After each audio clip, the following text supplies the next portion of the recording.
Hello viewers and welcome to part 26 of the Clueless Cat, this Final Fantasy XIV story playthrough as per requested by Twitch viewers. More bad Nidhogg dialogue incoming, now where we left off, about to run through the Antitower dungeon in search of Minfilia.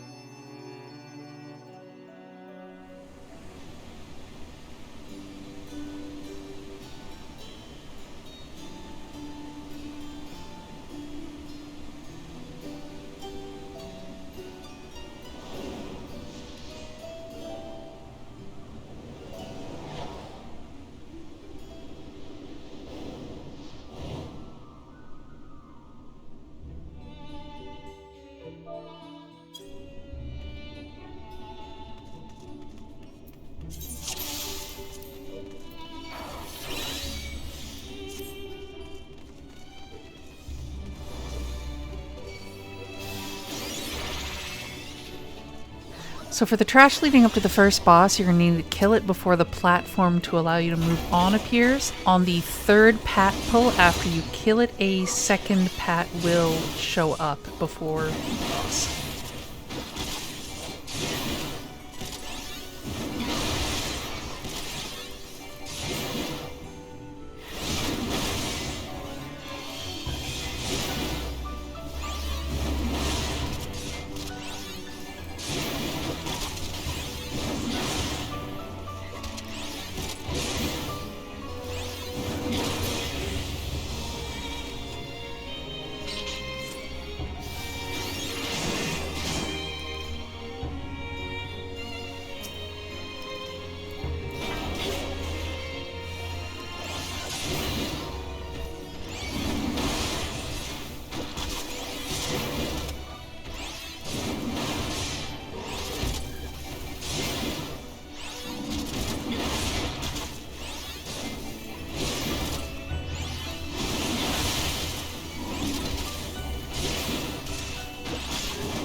So this boss is fairly easy with only some few mechanics you need to watch out for. The first one is Water Bomb. It will put 2 AoE circles on the ground. Just move out of those.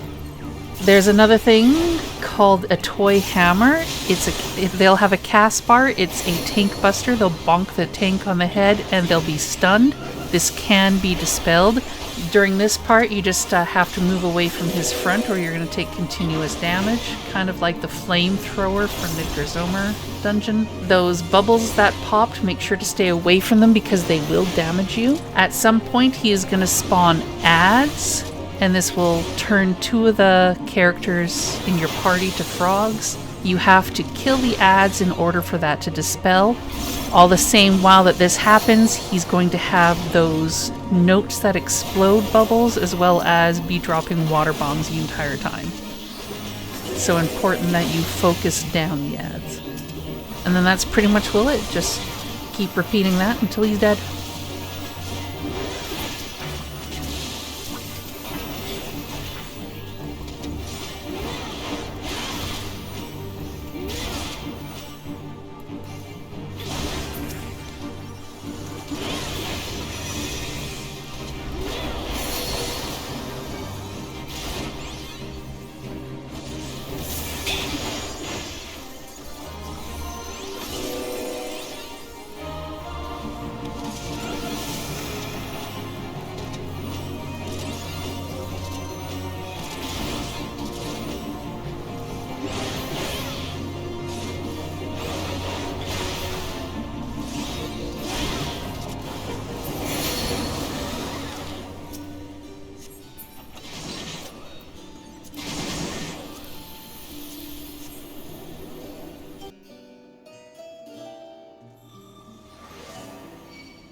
For the next series of ad pulls, it's back to how you have been doing them in all the previous dungeons. Just pull and kill, nothing supremely special here.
So this is a pretty easy boss once you figure out the mechanics for it. The first one that he does is Gyrating Glare. It's a platform-wide AoE. Then he's going to put stones down. They are going to do an AoE explode, so you need to go in between them on the outer edges to avoid that. They will then drop down. These stones can be hid behind during the glare in order to not take any damage. When he does the conal glare, just move out of the way. When he tethers you, hide behind the rock and don't move from behind that rock until after the attack, or he'll hurt you instead of the rock taking it. Please note that the rock after the attack will immediately explode after a couple of seconds. You just need to move away as soon as he does his attack. At some point he will also summon ads. When that happens, just kill the ads and it's going to be a rinse and repeat of all those mechanics. Fairly easy, not too hard. Oh, and a tank buster too, but that's kind of basic what you do with that by now.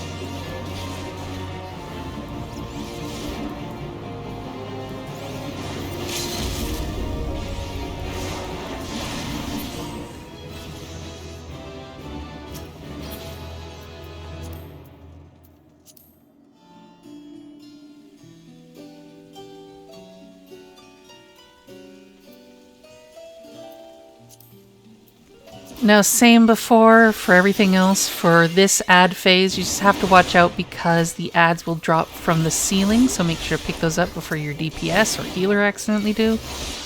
If you're a tank, as well as to watch out for AoE, because all these things love to AoE.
Of all things, why dolls? Why creepy ass dolls? And they, creepy dolls, say, "We are Calcabrina, adorable dolls, terrible dolls." No, just terrible. No. Too many horror movies have I seen.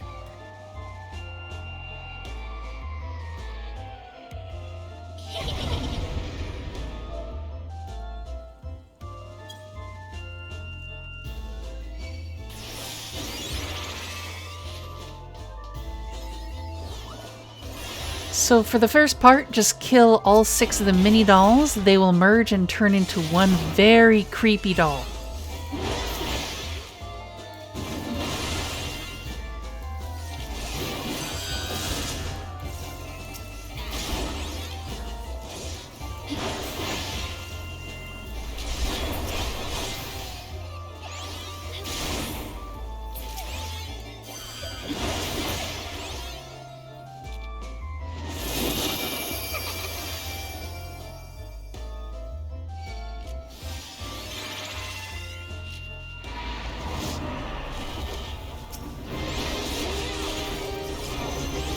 Moves to look out for this boss is she will put an eye over somebody's head. She will do a conal attack in that direction. If you're in that direction, look away from the boss or you're going to get confused and start trying to kill your party members. She also has a knockout tank buster. Just do the usual thing for that if you're a tank. She will brace. This will make 3 of her areas unsafe to attack. Attack from the one that didn't have the brace shield or she's going to do damage to you and knock you back. And your healer may not like you a little bit. Then at some point she'll do Dollhouse, which will turn 2 of your DPS, or potentially a DPS and a healer, into dolls that will start wandering around doing random attacks.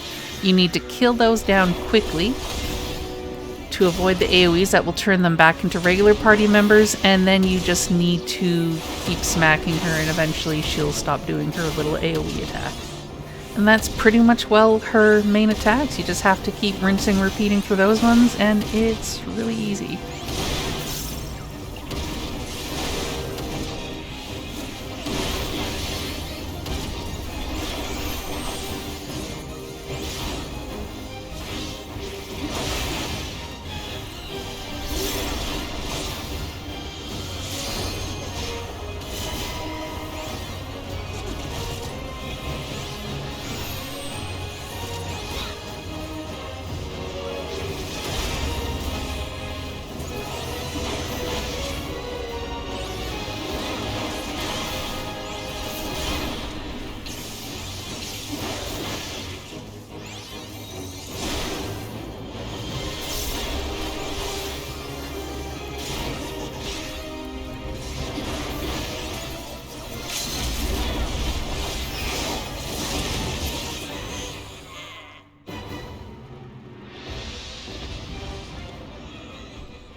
Hear, feel, think.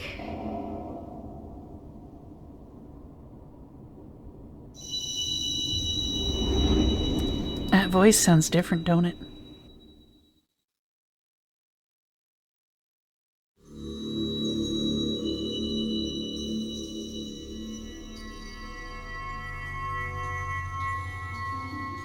Through time and space hast thou journeyed unto me, as I knew thou wouldst.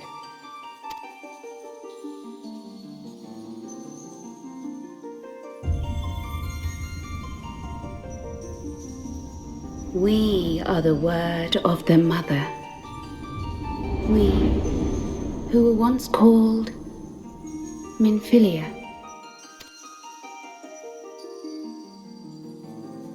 Much time hath passed for thee since the bloody banquet, since I hearkened to her word.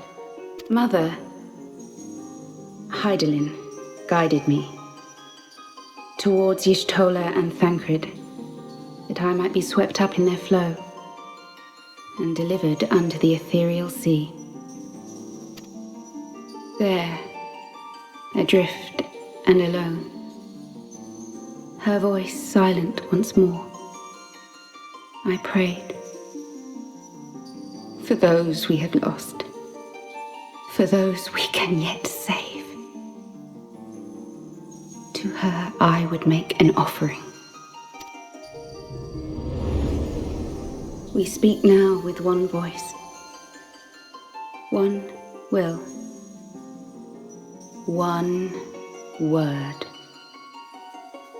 Unto thee we bequeath the most precious of gifts, the truth which lieth at the heart of this world. Thus do we beseech thee once more. Hear, feel, think.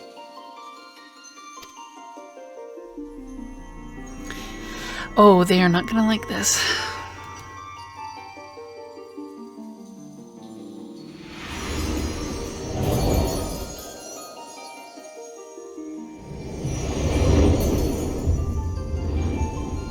Before there was life, in the depths of the ethereal sea, light and dark did once dwell as one.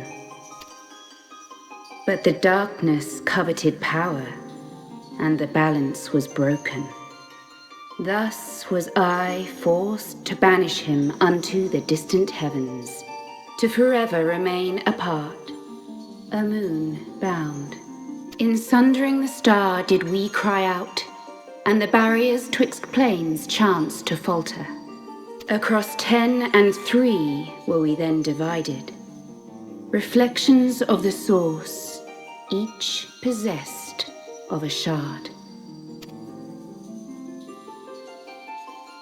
Zodiac longeth to be made whole. For his restoration, for his resurrection, his servants labor without cease. They seek to tear down the barriers which surround the source. Thus do they rejoice in their ardor, in your calamities, for each marks a rejoining.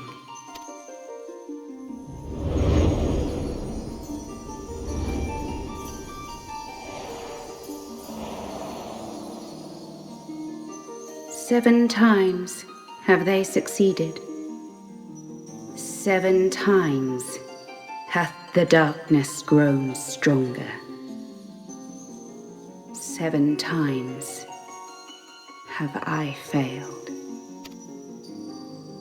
The Ascians cannot be suffered to continue. This is my final.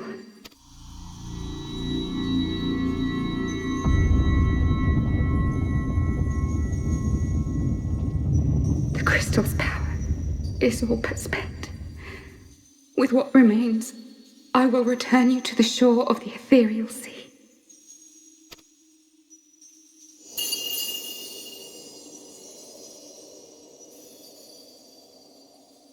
Blessed children, go forth and seek. Seek.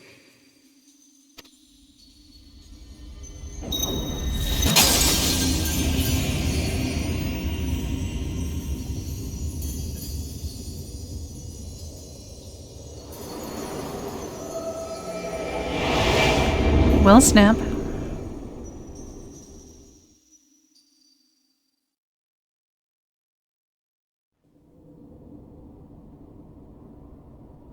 You've had another vision, haven't you?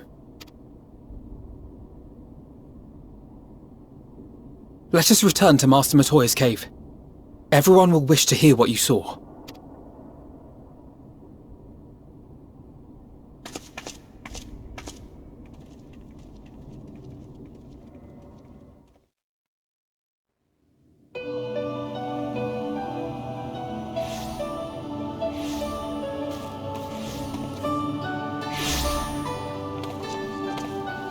Still in one piece, are we?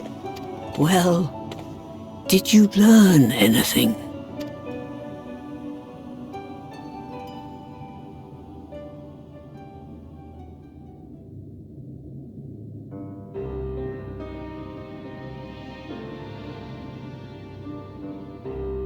The word of the mother? I'm not sure I understand. Nor am I. Cryle?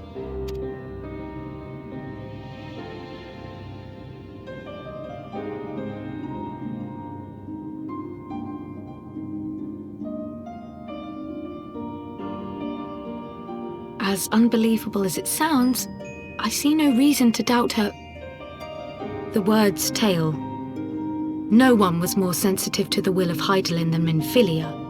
And if Hydaelyn has grown so weak that she can barely make herself heard, it is not hard to see why Minfilia, having joined with her, might struggle to maintain her own form.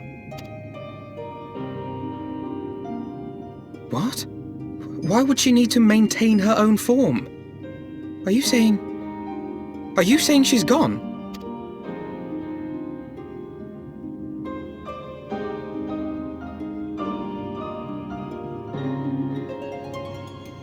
But that cannot be! Not now. Not after all we have accomplished. We were meant to usher in the dawn's light together. She threw herself on the fire to fuel your dawn's light, boy. You'll just have to usher it in on your own. Must you be so ungentle?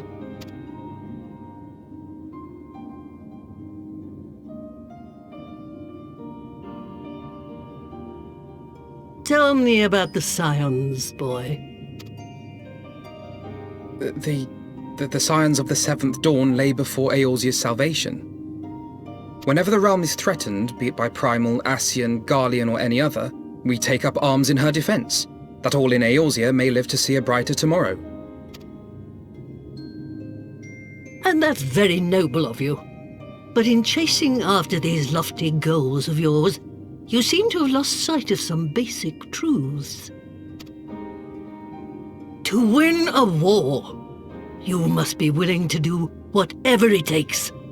To fight, to kill, and if necessary, to die. The path you've chosen is paved with the dead. Walk it with your eyes open, or not at all.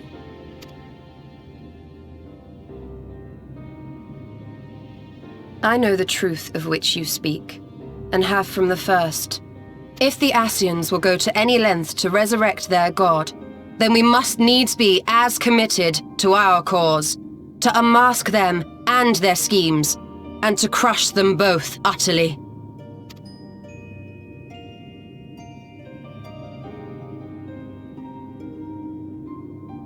Come, there is much to be done.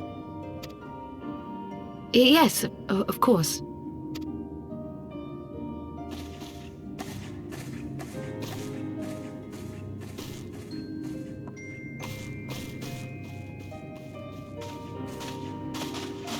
Thancred, wait!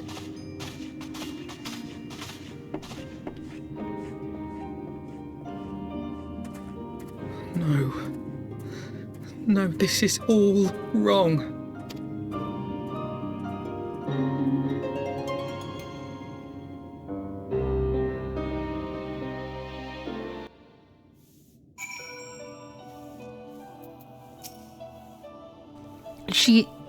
She's not coming back, is she? She did what she thought was best. I know that, I do. To give all for her beliefs was ever her way. So will we, as we must. What greater calling could there be than to stand against the dark as defenders of the light? And yet, where does it end? The sacrifice, the loss. The pet frog. This war of ours. Alphino has reached a decision. I must ask that you not breathe a word of this to any of the others at the Rising Stones, especially Flemin. I will brief to Tyrone what we have learned, as well as Oriange. He may have insight into what the word told us. As for you, Amber, after all you have done, I would say you have earned a rest. But speaking of well-earned rewards, I received a missive from Sir Amaric while you were away. 'Twould seem he is planning a ceremony of some sort and would like you to attend. He did not divulge the details, preferring instead to explain in person. Mayhap you should pay him a visit?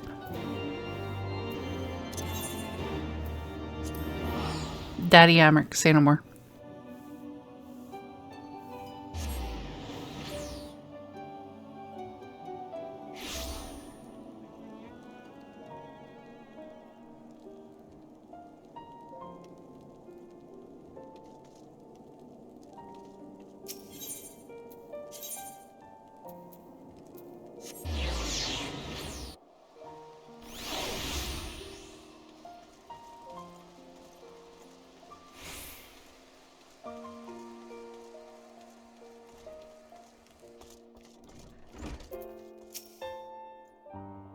Ah, Mistress Amber, the Lord Commander left instructions that you were to be shown inside. Okay.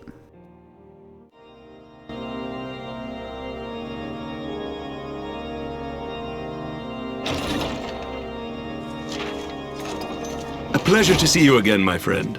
I take it you received our invitation. Good, good. You of all people should be present.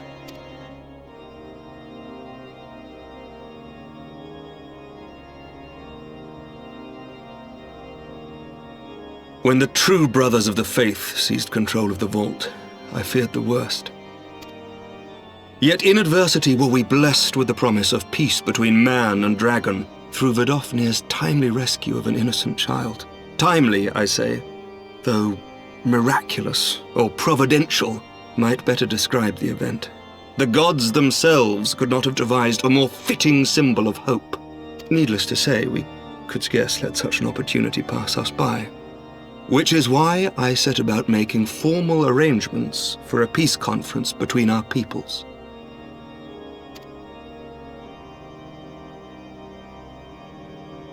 You and yours have done more to bring us together than any, and it is only right that you attend.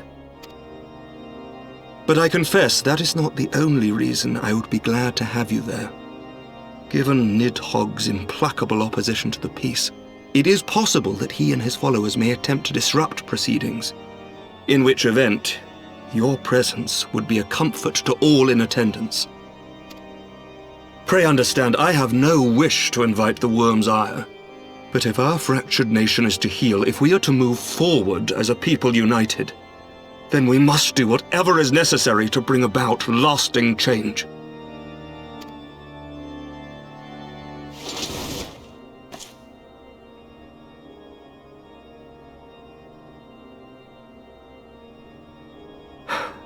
"'Tis nothing, 'tis nothing. Lucia cautioned me against giving vent to my passions, lest my wounds reopen. It has not been easy reaching out to our opponents in Ishgard, many of whom sympathized with the actions of the true brothers. But in so doing, we have limited the influence of the zealots. The people are ready, my friend. This conference must go ahead."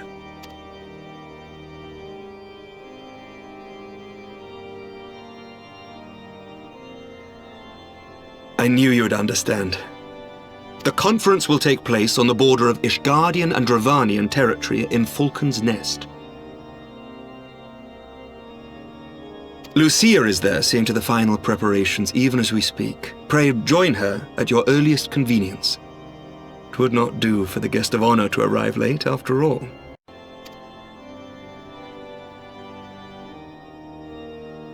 Oh, and one more thing. A drink! We should make time for one. Once the conference is concluded, I mean. By my reckoning, 'tis long overdue.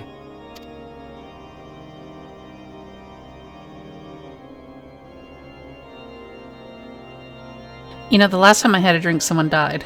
Or so I thought. Oh, and I almost lost a bunch of my friends, and a bunch of people died.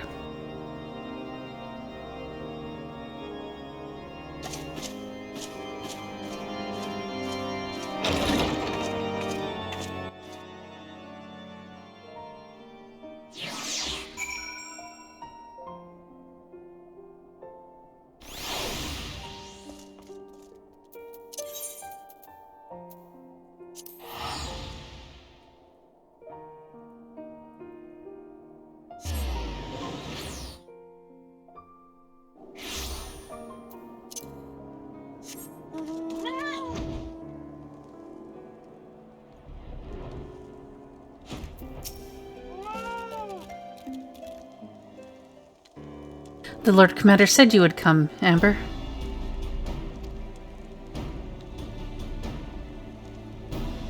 As you can see, preparations for the conference are proceeding apace.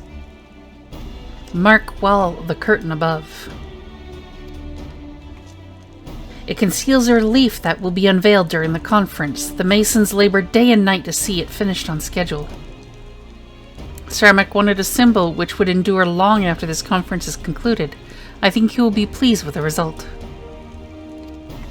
'Twas not my war, but I made it mine, and to see it draw closer to a resolution fills me with a strange hope. His faith is infectious, is it not? His certainly that can be better than we are. Forgive me, I am rambling. You must be tired from your journey. Go, rest. I will not keep you. Okay.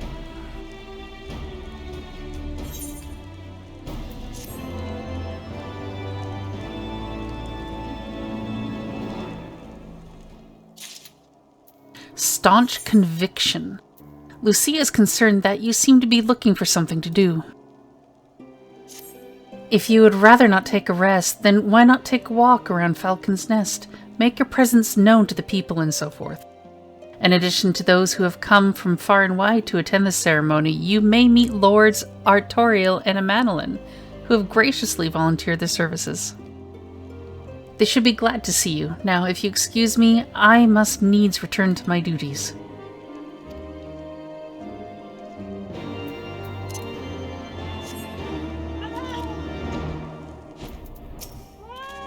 I am glad to see that the rumors were true. Well met, Mistress Amber, and fear not, I have no intention of begging your aid. With this or that, everything appears to be in order. My only lingering concern is that one of the convictors might not have been informed of our plans. As I recall, Vidofnir may pass directly over their encampment. The last thing we need is a glory-seeking nobleman attempting to slay a Dravanian ambassador to a peace conference.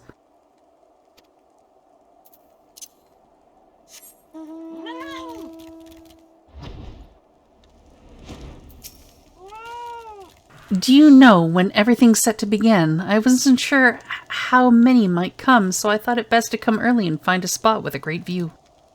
When I heard that Ceramic was planning to make a speech, I knew I couldn't miss it. I mean, the man risked his own neck to rescue those hostages. How often do we get heroes like that in this day and age? And he's more than a fighter, too. He's a thinker, he is. He's got plans to better our lives, to change things. And he'll do it, by the Fury. Me and my friends and family, we all believe he can do it.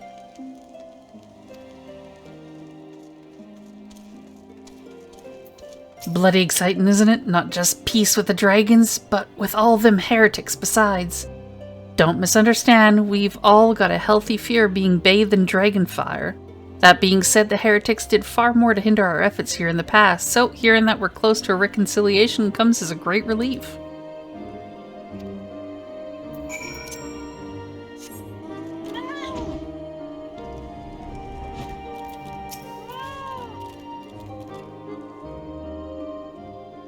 How much has changed since we fought alongside each other in the vault.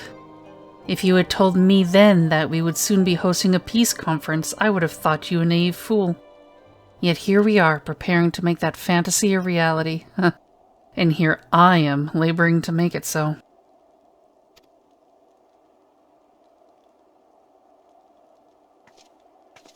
Lord Artorial, if I may?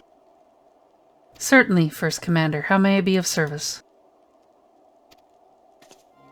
Some of the convictors are refusing to stand down.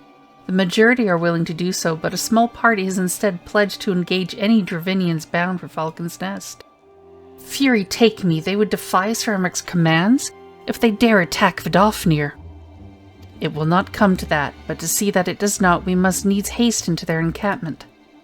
They should be far more reluctant to oppose us were a lord of House Forton present.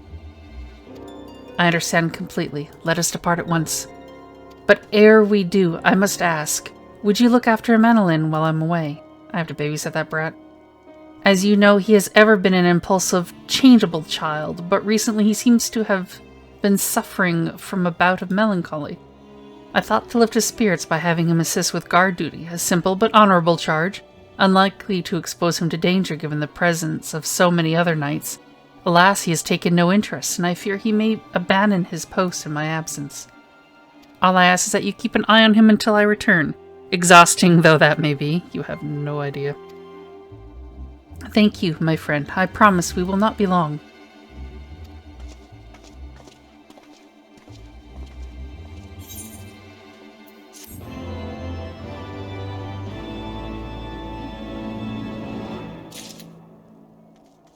Hey, brat. Once more, a favor. Amanolin is less than his usual effervescent self. I'm rather busy at the moment, old girl, guarding this tavern, as it were. Stop calling me old girl. Oh, I see now. Haturiel thought I might be derelict in my duties, eh? The nerve of my brother to question my dedication. But since you are here, mayhap I can put you to proper use. The wasteland beyond the walls must be kept safe for travelers, yet I have been forbidden from leaving Falcon's Nest. It wouldn't do for our esteemed guest to be devoured by wolves, oh no. Yet that is precisely what will happen if we do not cull the roaming packs. Your map, if I may? Right. There. Those are the points our scouts marked for patrol. I'll leave you to it, old girl. Come on, Roy. I must return to my rounds. Oh dear, do be careful, my lady.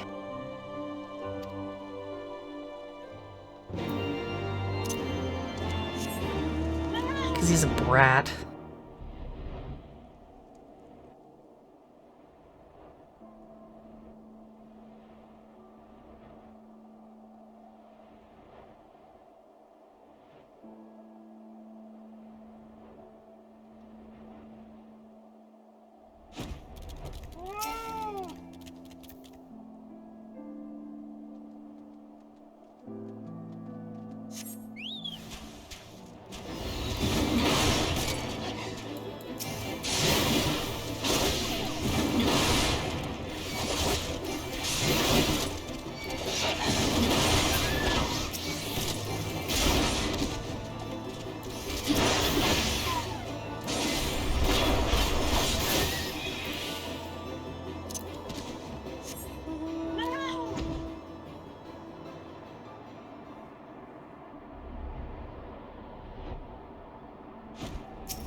That brat better still be there.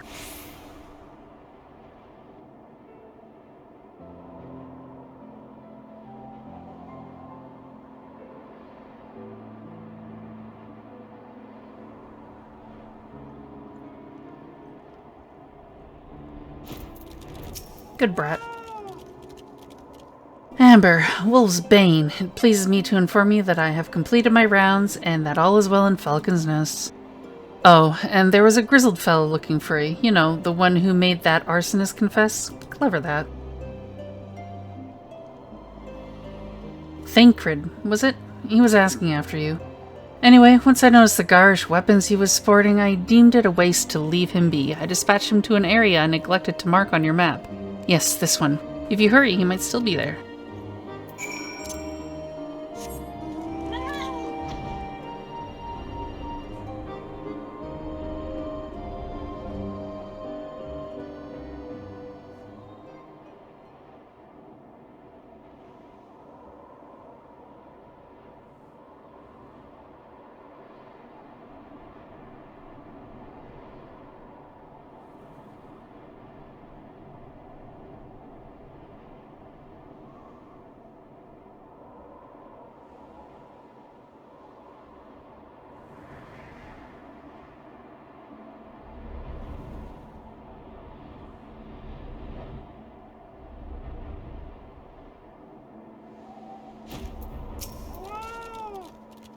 Fancy meeting you here, Amber?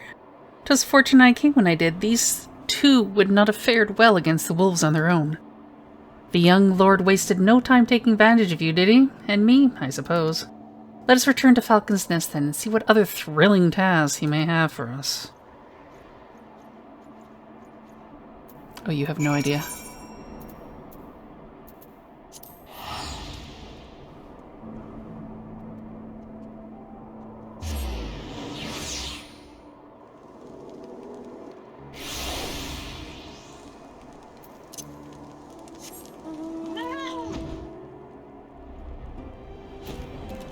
Hi, brat.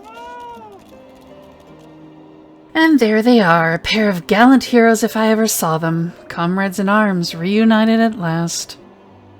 By your selfless sacrifice have you guaranteed the safety of our many guests. On behalf of Ishgard, I thank you both. And with that, there is not left to do but to enjoy our well-earned respite.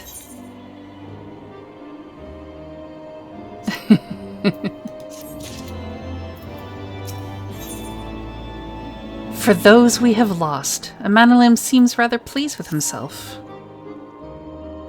Oh, and this should, of course, go without saying, but let's keep those last few favors between us, yes? Arturiel wouldn't understand. Right then, the first floor of those barracks has been converted into a tavern for the duration of the conference. Why don't you go in and have something to eat? For once, a suggestion for which I agree on. Go ahead, Amber. I will join you anon.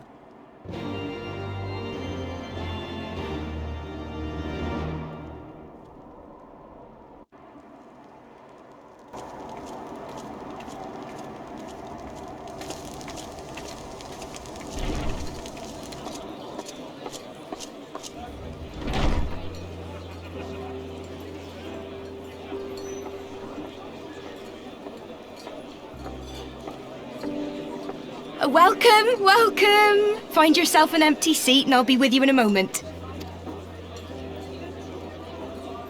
Okay.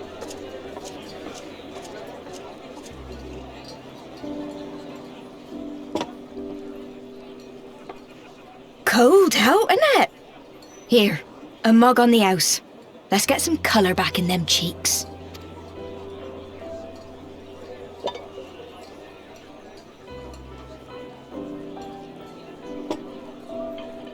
Freed food will be a bit longer than usual. We've got a lot of hungry folk to feed, what with the conference and all.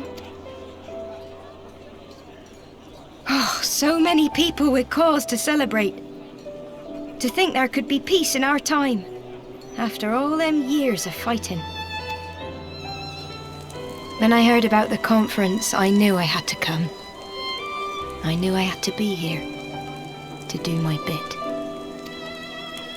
My husband, he died fighting the dragons, you see. And here we are, about to break bread with him.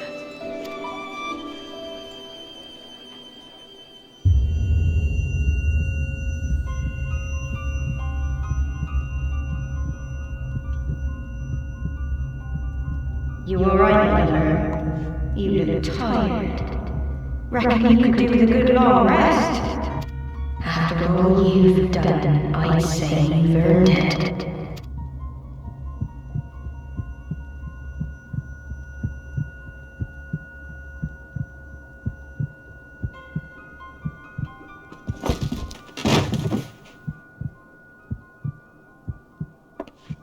Sleep now.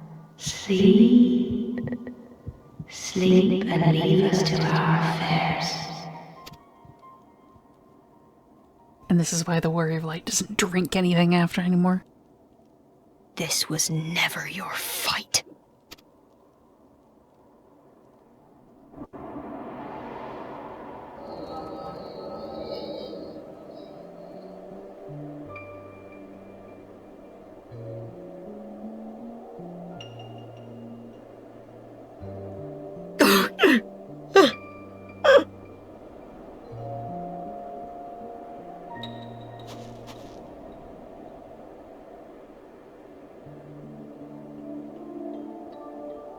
My son. They told me he walks in Halone's halls. Him and the rest of his unit. They told me the same.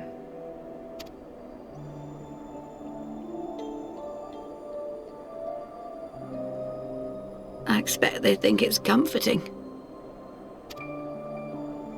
Every time I come, I cry. I cannot bear to remember, but to forget would be 1,000 times worse. Yet that is what they would have us do. Accept this truth for the sake of peace.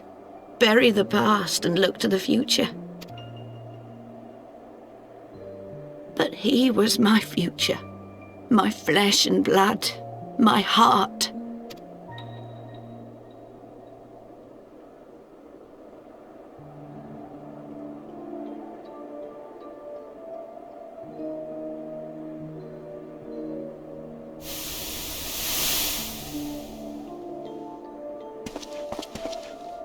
Is this it? We're the only ones with the courage to oppose this madness? Cowards, a lot of them. They think only of the prize, of the peace Sir Emmerich promises them. They know in their hearts it's a lie, but they go along with it anyway, desperate fools. But not I.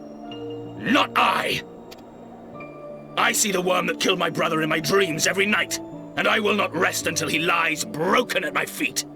Him and every last one of his accursed kin.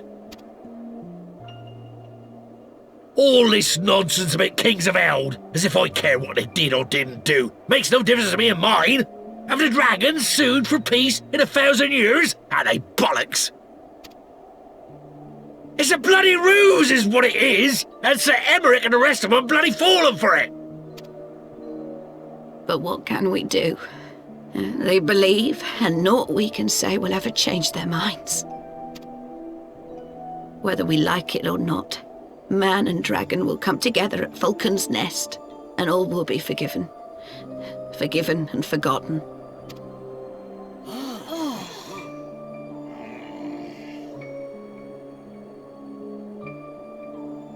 No. I will not let that happen. They will remember the true face of the enemy. I will show it to them. And we will rise up against them once more. Yeah, because that's smart. Let your own pain and hurt make other people have to suffer just because you can't let go of something. Hey! Hey! This is no time for napping. Idiots.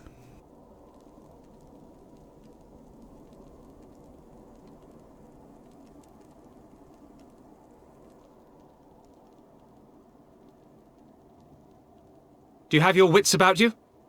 Good. Come with me. We have a crisis on our hands.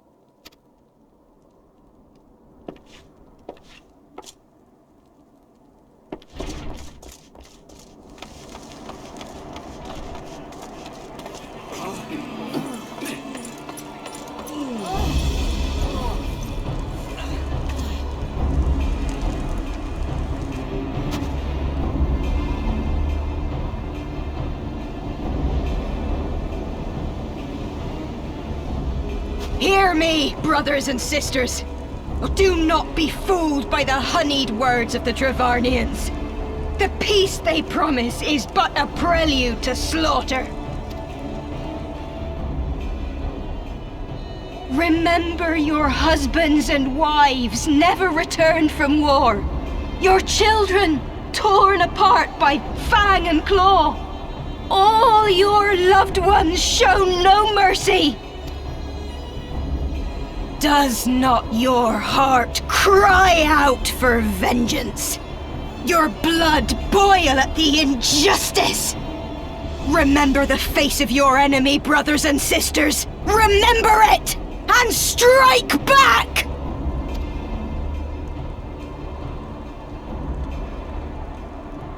You there! Don't just stand around gawping! Do something, man! Stop her! Yes, my lord.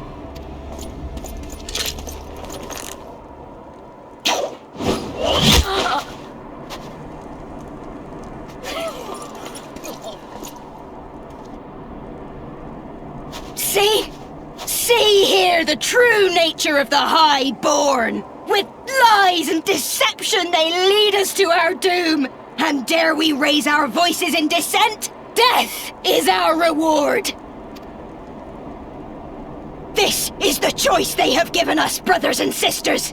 Death by dragon's fang, or death by nobleman's command. Death to all we hold dear.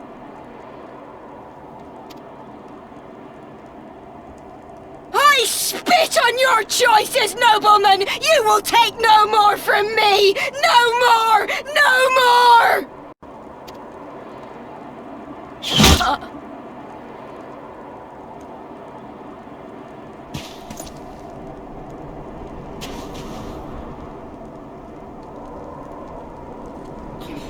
What have you done? I only did as you ordered, my lord.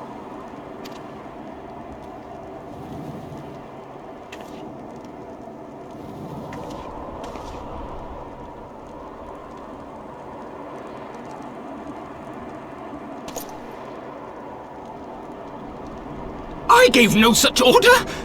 I did not! I never meant for anyone to...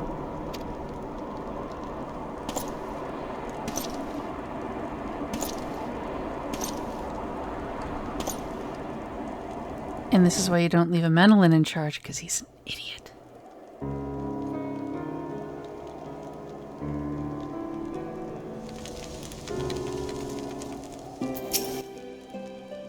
I dare say that could not have played out any worse, given that the First Commander and Lord Artiel are not here to take control of the situation. I spoke with a messenger who said that they would be returning shortly, but until they do, naught will be done. Lord Menelin has retreated to the barracks and is refusing to speak to anyone.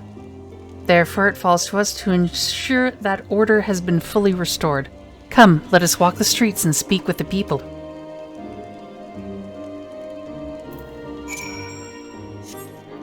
I mean, are you sure? I mean, Menelin kind of screwed up pretty bad here. My wife and I fell while fleeing, while the others... At first, the Chiragans tended to our bruises afterwards. Those mad fools have ruined everything, and for what?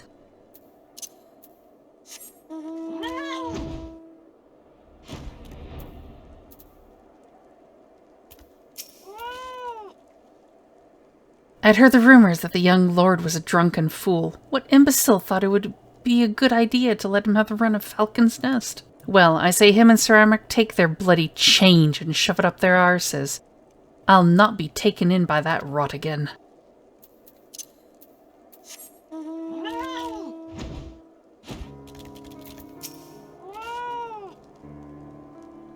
They were wrong to resort to violence, but when I heard her speak, her words were as a dagger in my heart. Who are we to decide that enough is enough? That their calls for justice can never be answered? Will this be the end of it, or will there be others like them and the true brothers? I do not want to bear steel against my kinsmen ever again. I do not know if I even can. See, the problem with Brat is that he just said to stop, he didn't say how, and he really should have. Well, what say you? People are pissed. So, the violence has passed, the people are far from recovered. That is to be expected, for the moment appears that no innocents were harmed by the guards. The blame for all casualties can be placed squarely upon the protesters.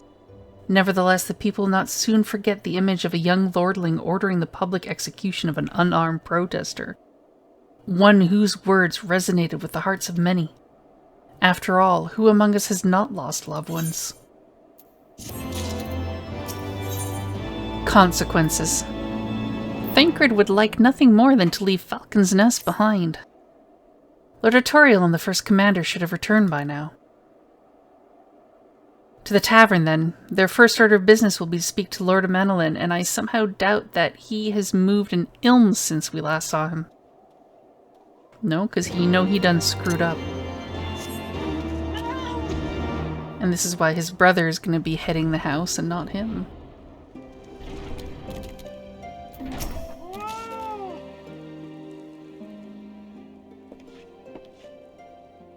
My apologies, Amber. I bear full responsibility for this debacle.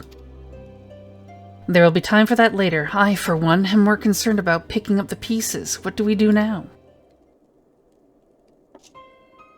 According to initial reports, the protest was orchestrated by the young woman who Lord Menelin ordered shot.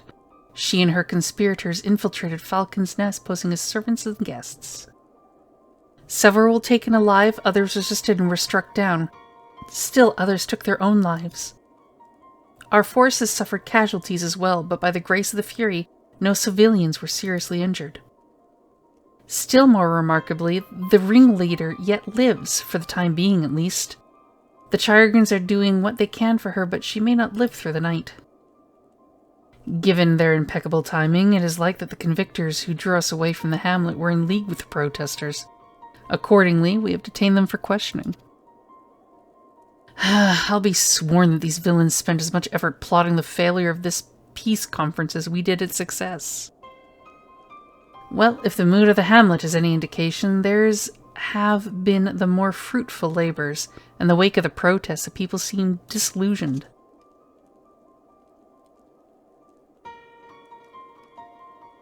You spoke with them, then? I see.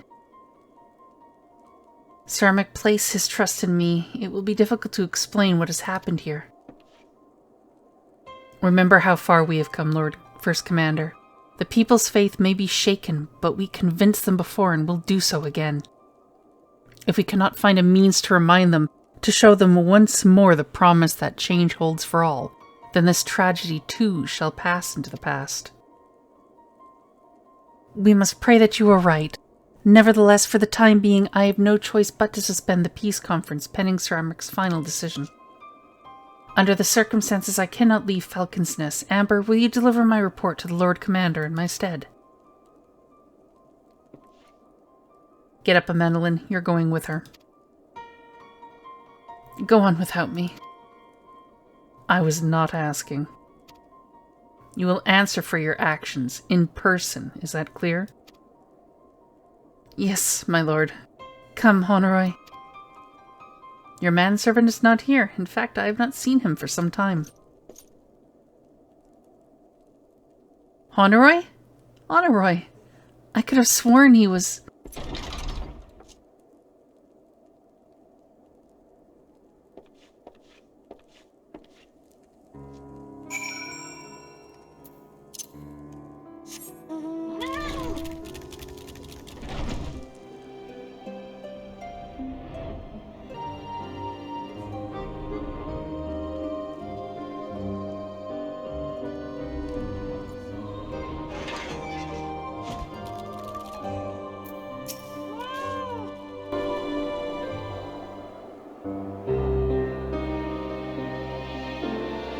Onawa!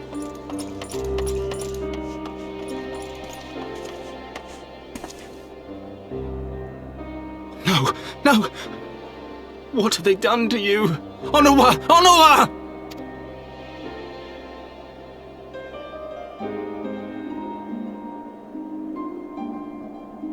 Is that you, my lord? You seem rather flustered. Because of you, you imbecile! What in the seven hells happened to you? Your bad decisions? My apologies. Some few of the guests expressed a wish to leave, and I implored them to stay. It would seem they took issue with my request. Oh, gods forgive me. If I had only been more careful with my words.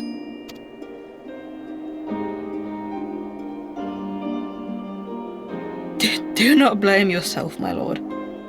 I know that you and your brother have Ishgard's best interests at heart. That poor woman. She lives in the past, clinging to the memories of the lost. But the future holds so much promise, so much joy.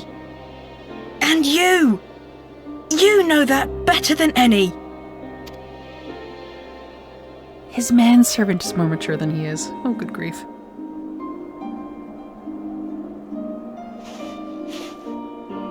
Onawa? Calm yourself. The boy will live. But it's imperative we get him inside and into the care of a Khairujin without delay.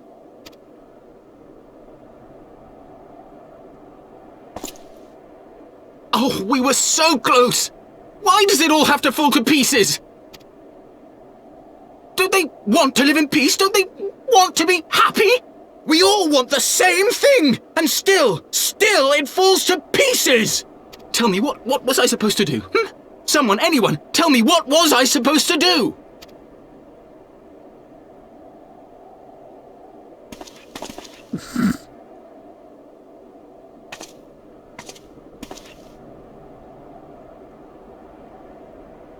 Stop looking to others. You make your choice and you live with the consequences.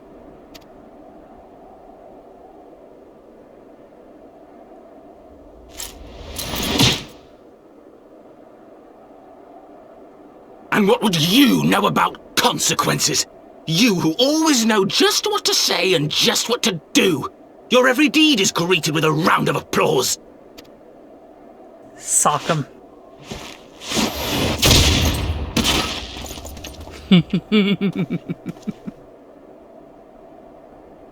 You know nothing about me. I have fought tooth and nail for the people I hold dear. Done everything in my power to save them. And I have failed. Learn to live with it. I have. Oof.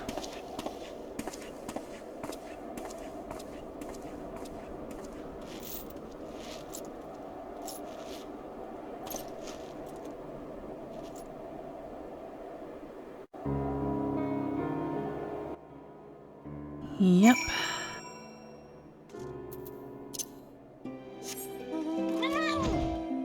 And the child is more mature.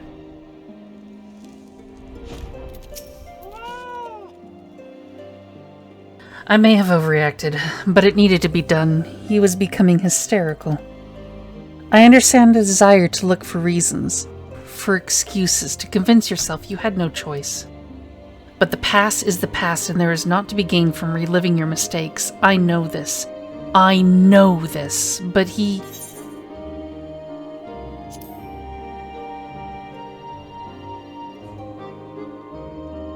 Money, money. Choices. Thancred has lost all patience with Lord Amandalan. It's about bloody time. I have no desire to wait for the Lordling to emerge from his puddle of self-pity. We have important matters to attend to in Ishgard.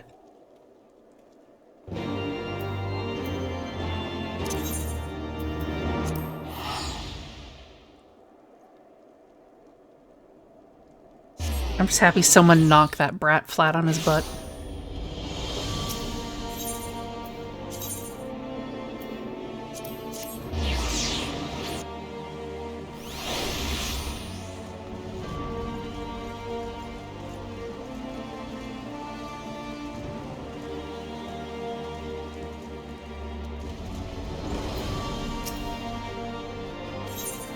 Yes, let me in. Hamrick, Fortomp's younger son, screwed up. Again. Word of the demonstration and its resolution outstripped you, Amber. Every man, woman, and child of Ishgard has heard the tale. It is rumored that my youngest lack of judgment was to blame. Of course, such stories are prone to exaggeration. What exactly came to pass? Yeah, he screwed up. Big time.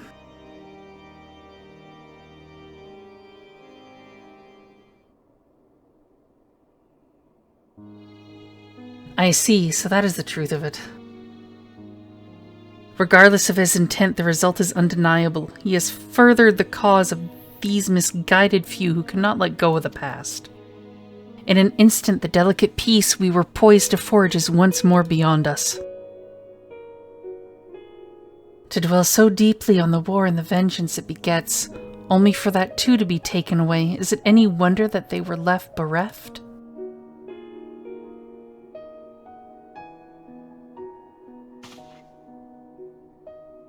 For what was this sacrifice? Have we not to show for our suffering? I thought peace a sufficient salve, but mayhap I was mistaken. We are warriors, Lord Ardmont, and ours is a nation built on centuries of warfare. Right or wrong, this is who we are, and we deny it at our peril. To hold on to the past without being beholden to it, aye, we must needs find a way to honor the sacrifice of our forefathers without glorifying in their excesses. A difficult path, to be sure. We dare not deny the scars which mar our nation's soul, lest we spur other disillusioned souls to retrace them. But, as you say, we dare not revel in past glories either, for they are tainted all. A clear, unambiguous enemy in an undeniably righteous cause. 'Tis a bitter reflection, but lies though they were, they did long serve to unite us.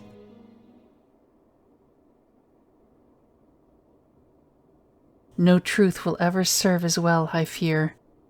Yet we are not without options. At our last meeting, a proposal was tabled by the other members of the Eorzean Alliance for joint military exercises to strengthen the ties between our nations and test our readiness to meet with a common threat. I had thought to delay these exercises until after the peace conference, but mayhap a grand melee would be just the thing to lift our beleaguered spirits. Better still, an occasion for the Temple Knights and the Watch to take the field as allies, a unified Ishgardian force filled with men and women from all walks of life, which would stand against a coalition of our allied nation's finest. Hosted by Ishgard, the shadow of the gates of judgment, a victory under such circumstances would serve as a reaffirmation, nay, a declaration to all and sundry, that we are as strong and united as ever.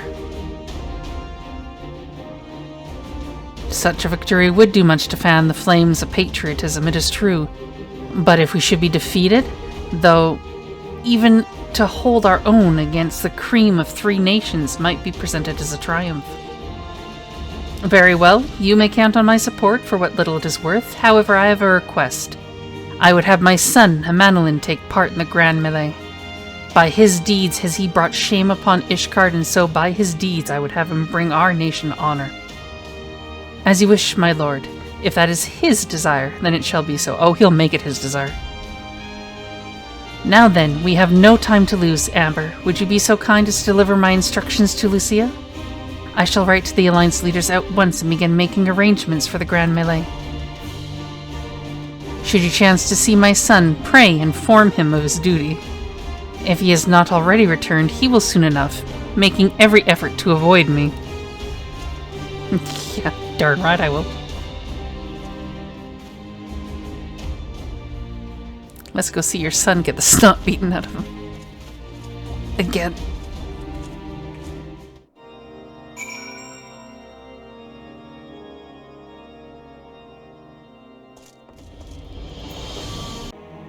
So that is their solution, a grand melee to unite the people. And what part would they have you play in this affair, I wonder? You, whom they have taken into their confidence, upon whom they have come so heavily to rely. And will you oblige them when the proposition is made? Will you stand for Ishgard once more?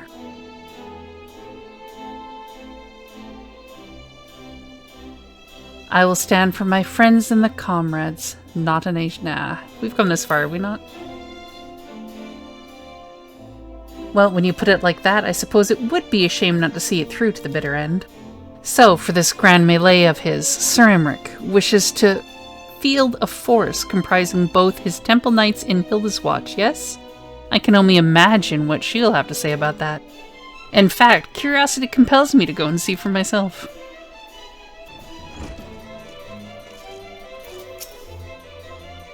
Well met, Amber. Have you spoken with Sir Emmerich? Yeah, we're gonna beat the bejesus out of our fellow people. I was aware of the Alliance's request, so Sir Emmerich would turn these exercises into a spectacle for the masses. It is not that I doubt the efficacy of such a plan. Indeed, I know its effectiveness only too well, having witnessed it firsthand. Nevertheless, he has not once given me reason to doubt his intentions, and these are desperate times indeed. I will select knights for the event forthwith. As for the watch... Did he now? How considerate of Master Thancred to seek out our young watch commander of his own volition. Alas, he acted prematurely. Pray deliver this list of watch candidates to Hilda. I would have her best men, not her most dispensable. Yeah, Thancred wanted to go and speak with a chick on his own. Big shocker there.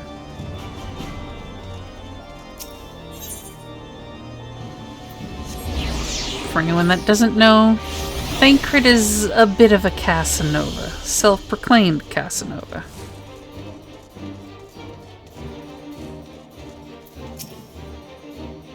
Thancred's been telling me all about Sir Emmerich's grand soiree. Seems we're expected to join in. It's nice of him to invite us and all, but I hope he knows what he's doing, cause we ain't dressed to dance with professional bleeding soldiers. Yeah, they want these people. Well, well, seems the first commander's gone and hand-picked her guests. Can't say I disagree with her choices, though. She's got a good eye. Will you be fighting too? Reckon it'd inspire the lads if you were. Might take their minds off getting their hides tanned and all. Think about it, huh? I hate to ask, but you haven't seen our favorite lordling, have you? I thought not. On the assumption that he is not to be found in his father's loving embrace, I suggest we split up and look for him. I'll search Foundation, and you the pillars.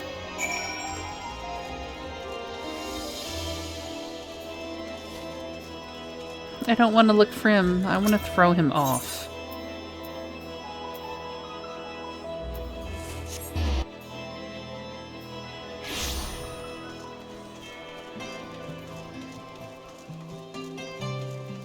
Him in the jeweled crozier. Why am I not surprised?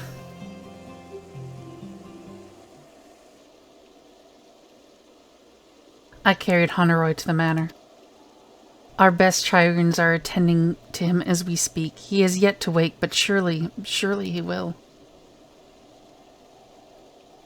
So Father has volunteered me for this grand melee of theirs.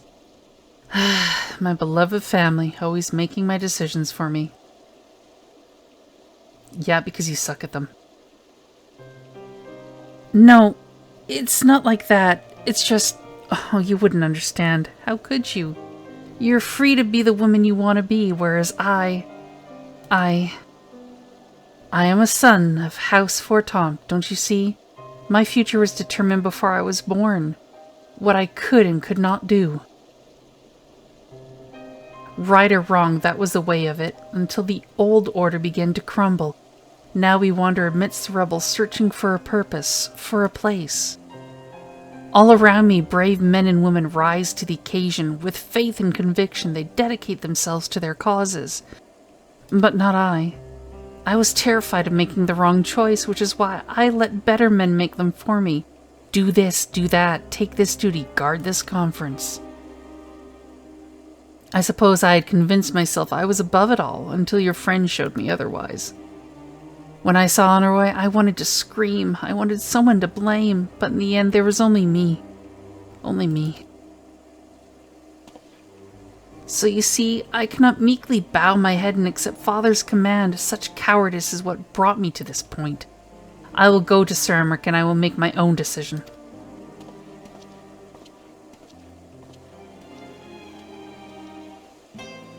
Yeah, you're gonna fight or I'll punch you.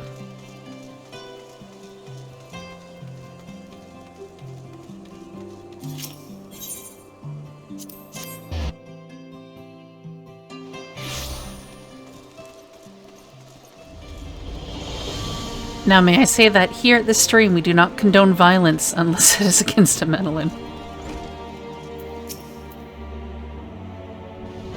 Is not to be disturbed. May I ask what matter demands his attention? Yeah, Brat's on his way. I see, very well. You may enter.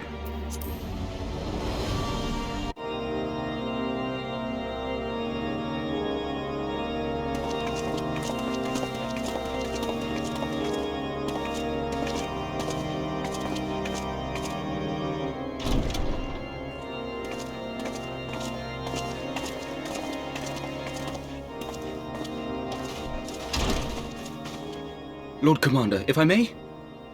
I wish to speak with you before the Grand Melee.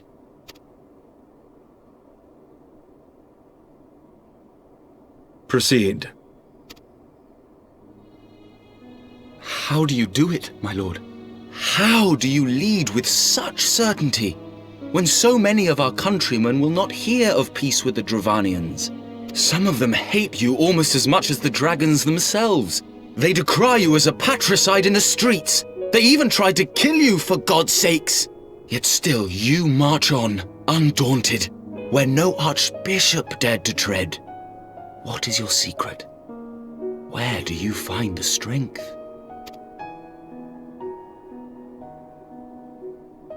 For centuries, our nation has been punished for the sins of our forefathers. If our punishment is to end, I believe we must right the wrongs of antiquity and move forward as a nation united. Needless to say, my father did not share this opinion. He did not believe the people strong enough to bring about their own deliverance, trusting only in himself. Tyranny seemed to him the only solution. But I have faith in the people, Lord Amanalain. I have faith that they will weather this storm and overcome every trial we set before them. Many have fought and died to see this blight upon our nation's history cleansed, and I would not let their sacrifices be in vain. Though we invite reprisals, the risk is worth the reward.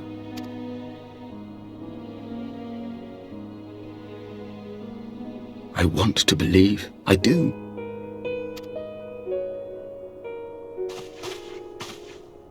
Lord Commander, through my careless orders, a pall has been cast over these proceedings, and I beg the opportunity to make amends.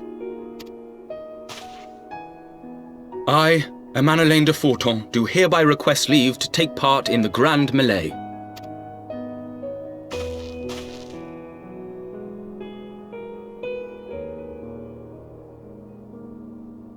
Who am I to deny such a heartfelt plea? We would be honored to have you join the fray, my lord. And I hope you get knocked around a little. You'll take charge of the Ishgardian forces.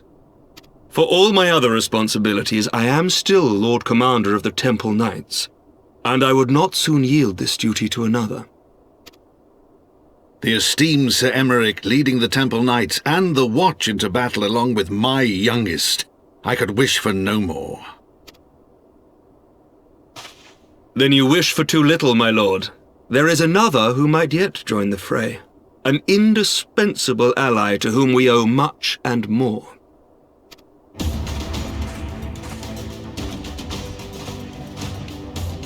An adventurer beholden to none, who nevertheless chose to champion our cause, who has shared in our suffering and in our glory. A warrior without equal, who I am privileged to call a friend. There is no one I would rather have fighting by my side. I ask this in full knowledge of your obligations, and will not think less of you should you refuse. But if your conscience will allow it, might you oblige me, my friend, one more time?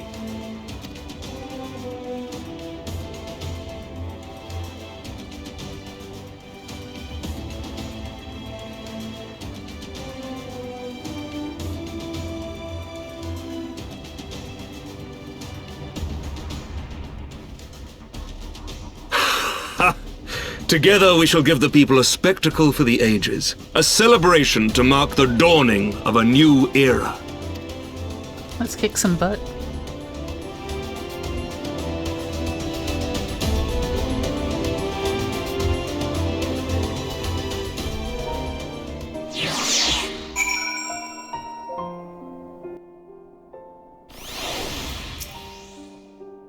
Gods help me, I think it might be love. I dare say it might be cheating, too. Your mere presence is enough to turn the tide of most battles. And did you see the way his eyes lit up when you nodded?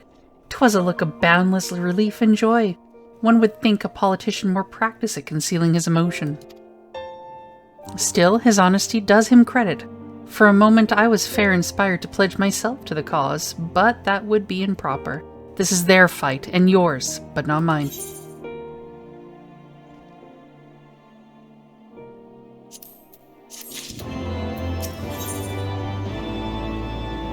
A spectacle for the ages. The Grand Melee is poised to begin, and Lucia would not be late. Sir Emeric informs me that the Alliance leaders have agreed to his proposal. The Grand Melee will be held here, in the shadow of the Gates of Judgment and in sight of the capital.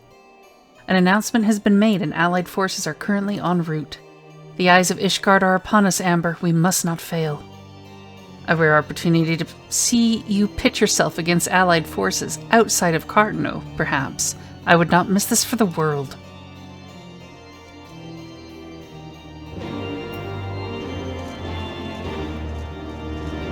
Let's go kick some butt. I want to kick some butt. Let's kick all the butt.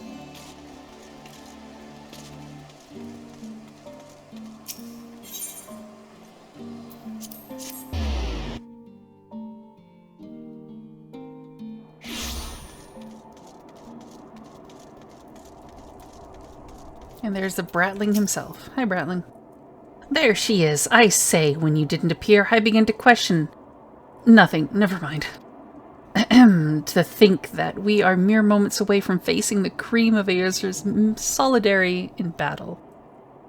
That I am mere... but what if... Oh, what am I saying? I have to stop imagining the worst. I must think of the victory, of the glory, of the stories I will tell Honoroi when he awakes. I am ready, old girl. Are you... I hope you get your shins kicked for keep calling me an old girl. By the Fury, how could I forget? Father bid me present this to you. I know it is sudden, but we believe the men would find it inspiring if you bore the colors of House Fortin in battle. Pray, do us this honor.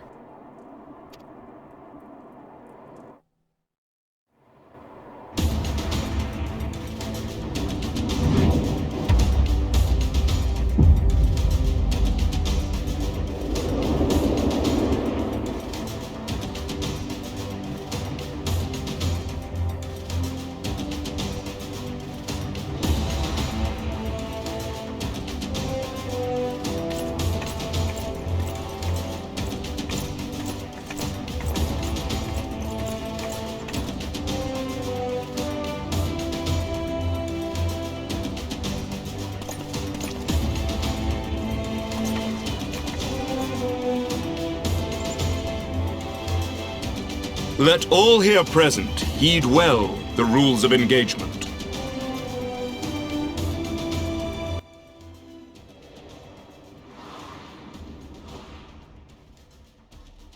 The Garme is a large-scale battle in which allied company of Ulda, Gridania, and Limzen forces will be pitted against a company of Ishgardian forces.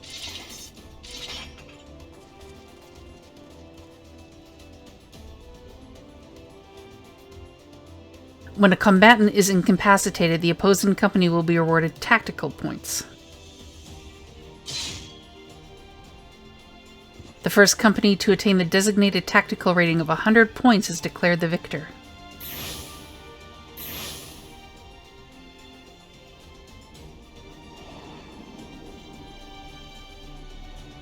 During the Grand Melee, officiants may mark certain combatants with the Fury's gaze, which will be indicated by an ethereal tether linking them to their company's flag. While defeating most combatants will award you 1 tactical point, defeating marked combatants will award your company 10 tactical points. So focus them. Marked combatants also possess enhanced attributes, rendering them more powerful and more difficult to defeat. Defending and defeating these combatants is the key to victory.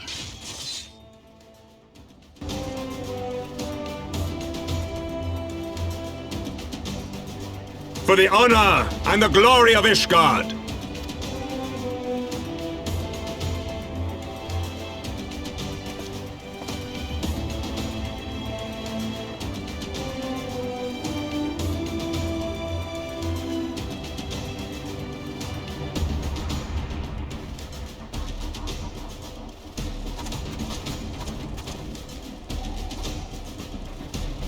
All is ready then. Very well. Brave men and women of the Eorzean Alliance, let the grand melee begin!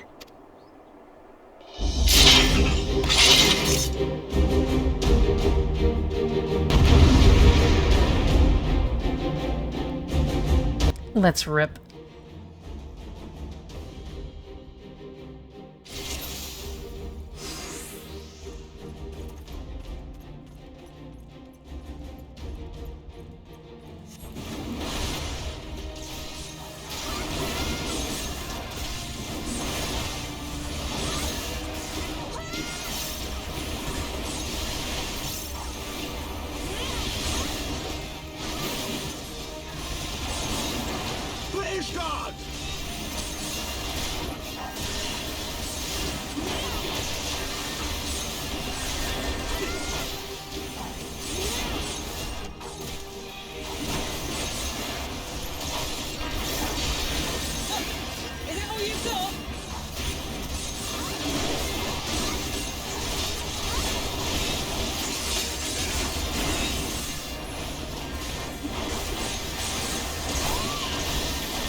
push comes to shove, kill them all.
I don't think so.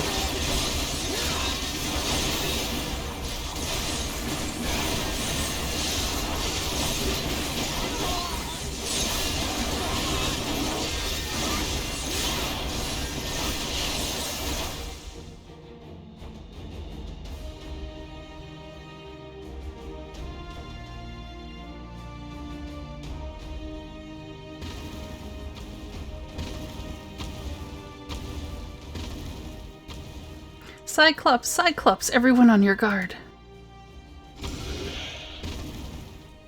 All forces, fall back.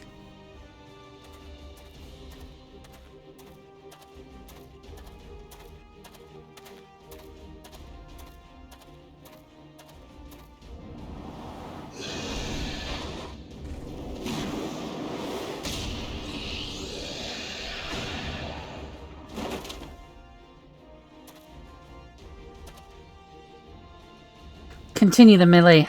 I will deal with him.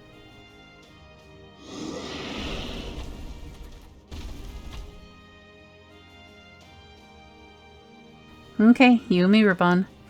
Daft sod. You heard the man. Back to it. All forces, form a line on Amber, now.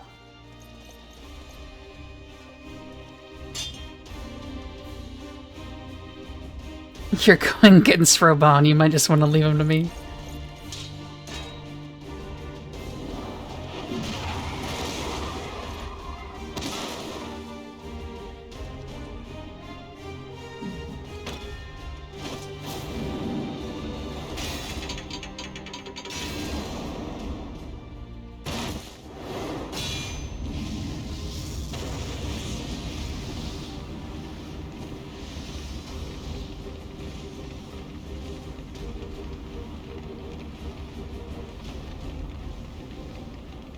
Captain, I will not lie, I was hoping it would come to this. So then, shall we dance?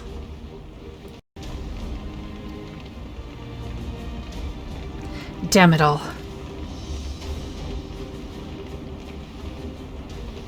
It's okay, I got this.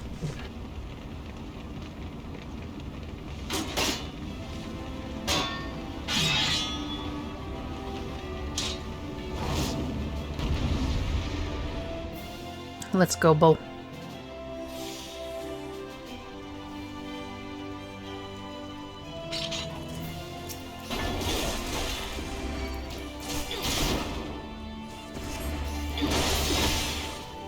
By the Fury, just the two of them in there. On your guard, Lord of Manolin, our fight is not yet finished.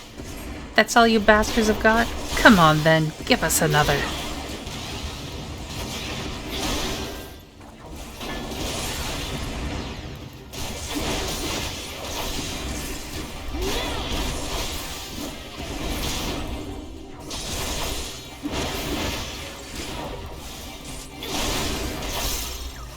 gods, they just keep coming, but we will not yield. You hear me, old girl? Don't you dare lose. If I don't lose, will you stop calling me an old girl? I really wish you would.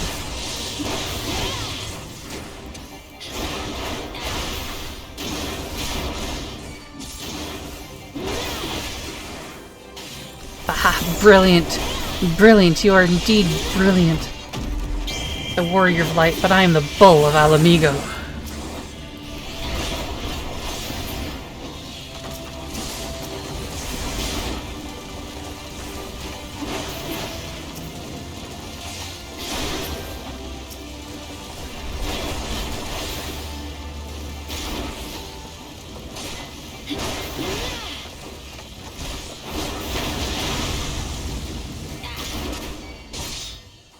Strength, Amber, strength. Now is the chance.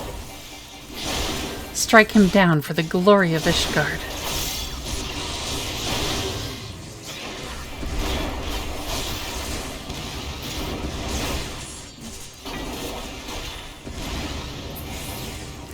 Aye, alright, take your victory. You've earned it. Easy. You weren't even a challenge for me, dude.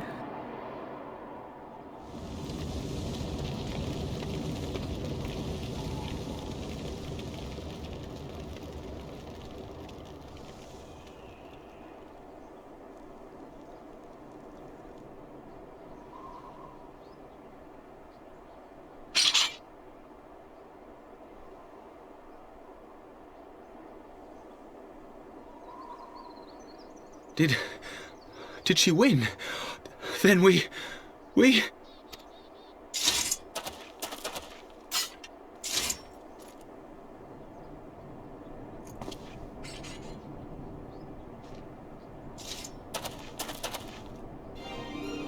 Victory is ours!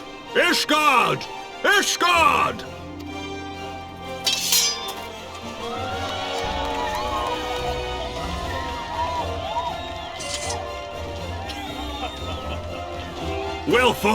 Well fought, my friend! You truly are the warrior of warriors.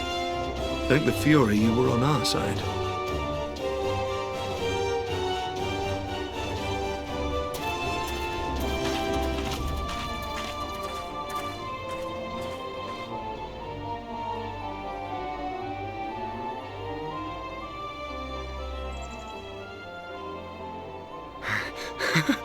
Oh, my lungs are burning, and I can barely stand.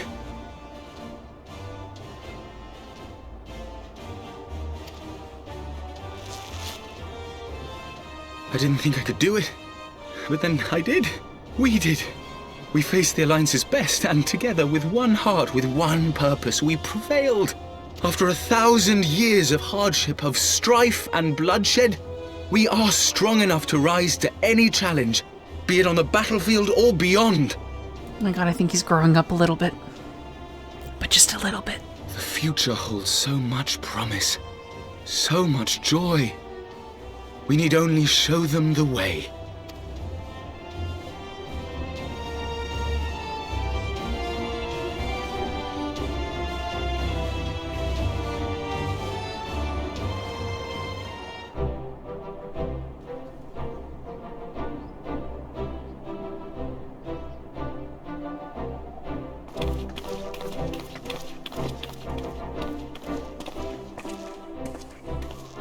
Truly magnificent display, Sir Knight. While doubtless less than pleased, I am quite sure the Grand Companies are honored to have been bested by such valiant warriors.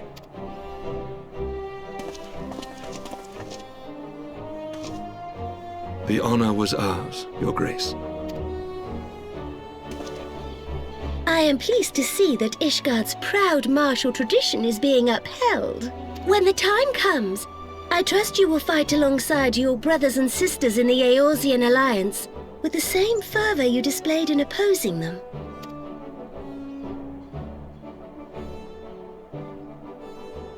I note that our friend elected to take the field in Ishgardian colors. At my behest, Your Grace. If we have given offense, the blame lies with me.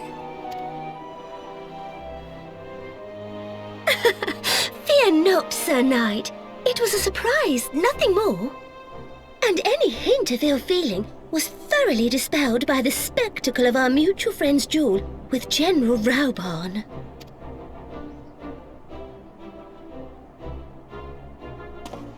On the subject of surprises, I could not help but marvel at the passion and unity of purpose displayed by your countrymen, given the troubling reports we have received of late. I shall take that as a compliment, Your Grace. The events to which you allude are the price of change.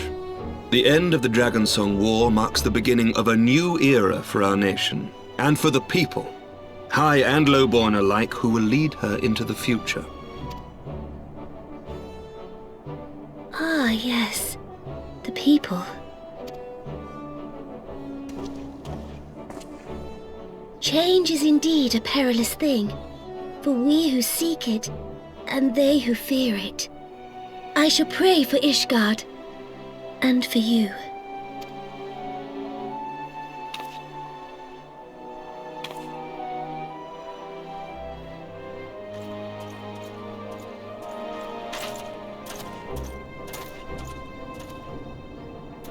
Well, that made for a refreshing change. Congratulations on your victory, by the way.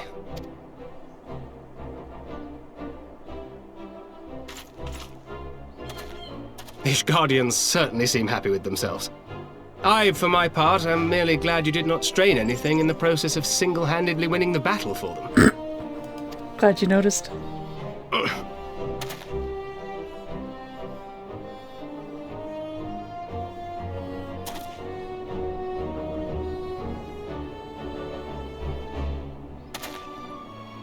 Tis but a scratch, I assure you, and I will not suffer you to worry over me. Not when we have a dozen far more important concerns. Make that 2 dozen. Still, as Y'shtola never tires of telling me, we can but face them head-on, one at a time. One day at a time. As Minfilia would have done. No.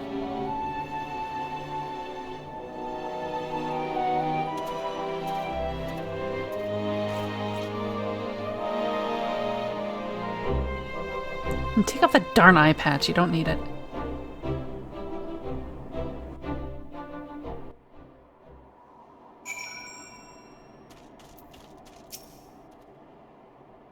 Thal's balls, I had forgotten what it was like to feel so alive. Not since leaving the Blood Sands have I had the privilege, not since the bull of Alamigo hung up his swords. Back then the outcome might have been different, but I do not begrudge you your victory. I know how far you have come, how much you have endured. Our fight only confirmed it. We shall have to do this again one day, when time allows. I shall look forward to it. Now go. Go to the Ishgardians and celebrate your victory. You have earned it. Come, Pippin, her grace is expecting us. Lead on, father.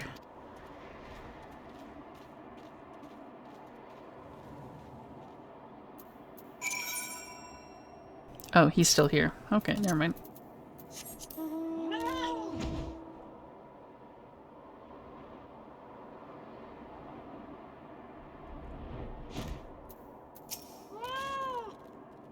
Said your goodbyes? Yep. In all the years I have known Raban, I cannot recall ever seeing him look so happy in defeat. Well, everything seems to be falling into place, does it not?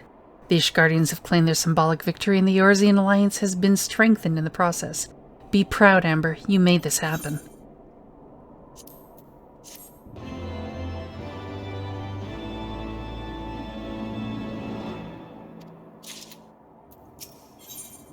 For those we can yet save, Cermak is beaming with pride.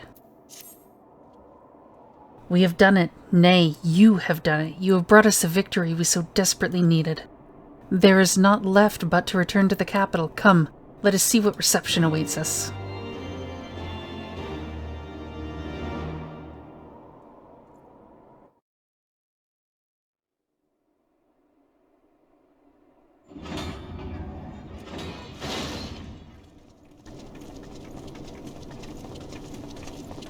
So long as the city is not on fire, I think we're in good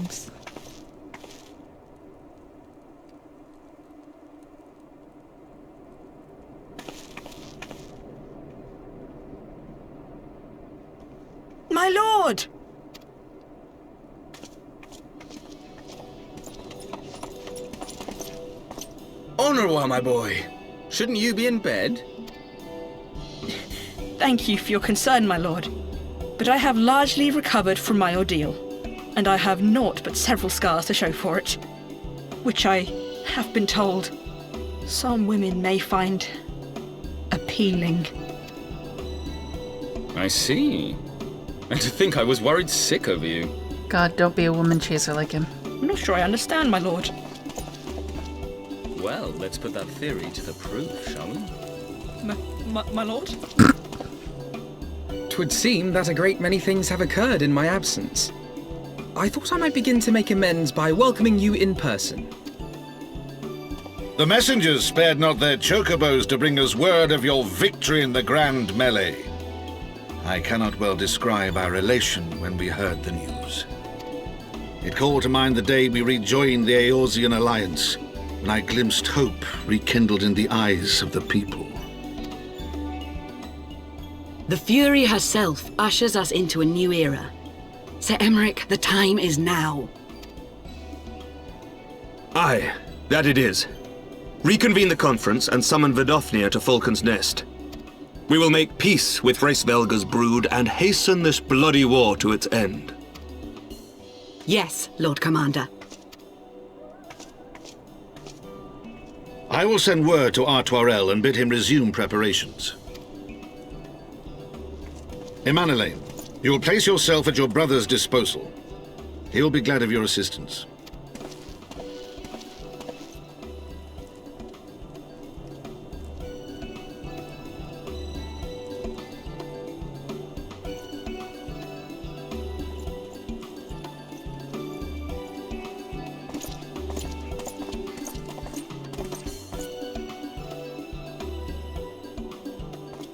No stopping it now, is there?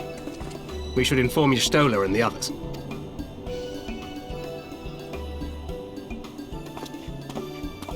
So long as the conference happens soon, I'd like to do it before I end stream.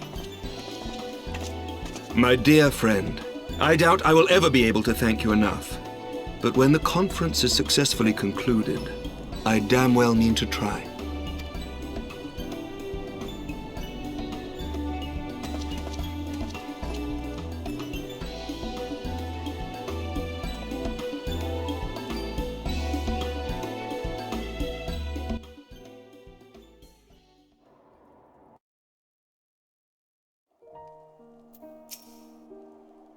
They say you dueled General Robon within a ring of flames. I did not think the man so ostentatious.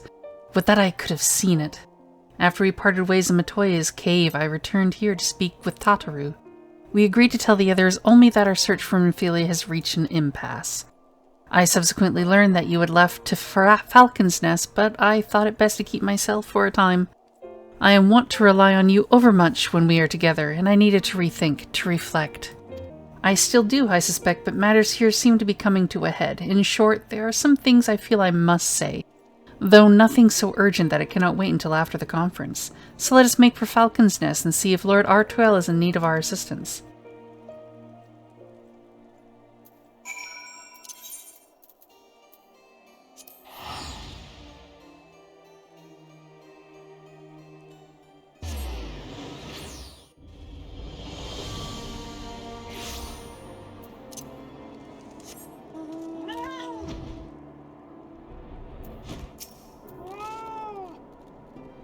Well met, Mr. Samber, and thank you for looking after my brother. They say he fought bravely, that he did not dishonor his house, but you, my lady, to you we owe everything. As you can see, we have made every effort to strike while the iron is hot. We made our intentions known, and all that would be welcome to attend. And so they came, by the grace of the Fury they came. This ceremony will not be a lengthy affair, but there is still much to be done. I would speak with you more, but I must see to my duties. As for you and Master Alphinaud, you will do naught but enjoy yourselves, is that clear? If any dare beg your assistance again, I will have words. Well, there you have it. We have been forbidden from meddling. Shall we await, or have you other matters to attend to before the ceremony begins? Wait. Excellent. I only hope Thancred and the others will not be late. Epochal events do not come around very often.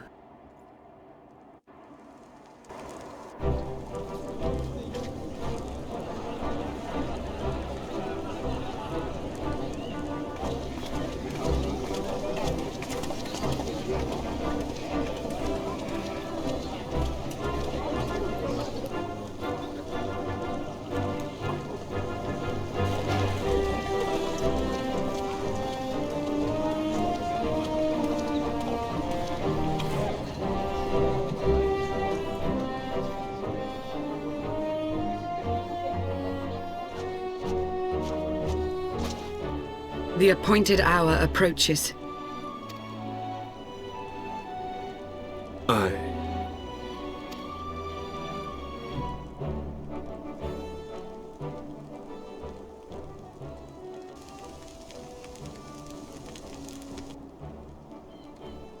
She begged leave to watch the proceedings.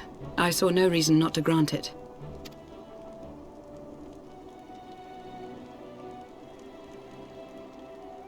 Should I choose to deviate from my prepared remarks, I ask that you trust in my judgment. Have I ever done otherwise?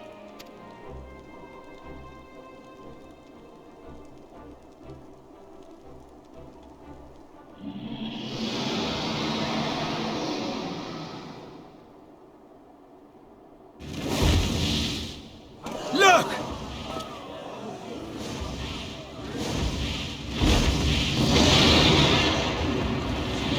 The White Dragon!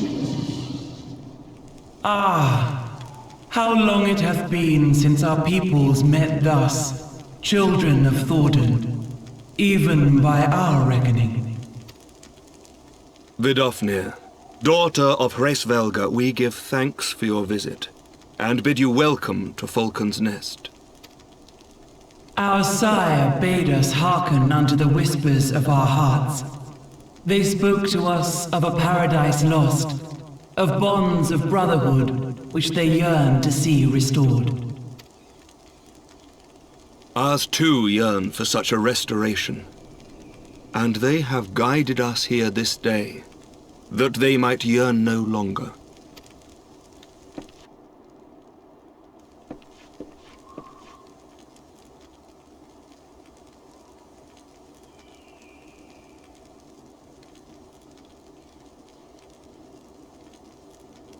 Brothers and sisters, ye who stand as witness, hearken to me.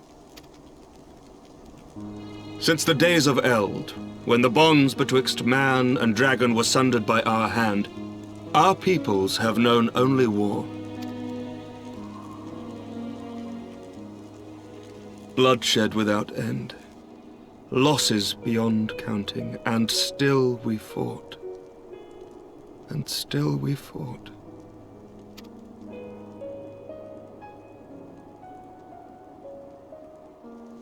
Some wounds do not heal. The dead cannot be returned to us. But we, the living, can yet choose another course. Here and now, we can lay down this burden, this hatred, this vengeance. Our forebears fought not so that we could die, but that we might live. So let us honor their sacrifice and spare our children this death sentence. Let us gift them a new legacy. Life.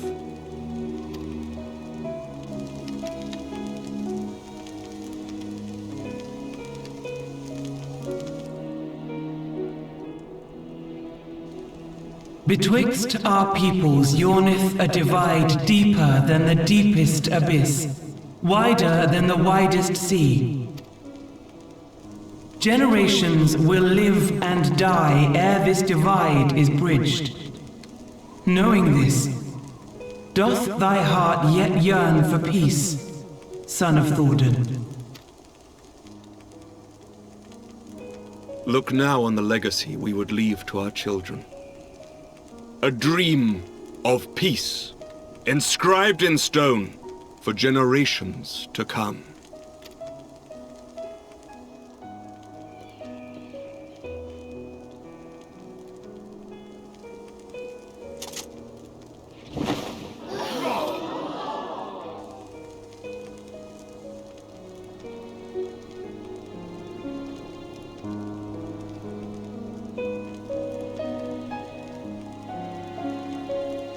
Father and his beloved, as they were so long ago, happy and at peace. The dream they shared shall be ours once more.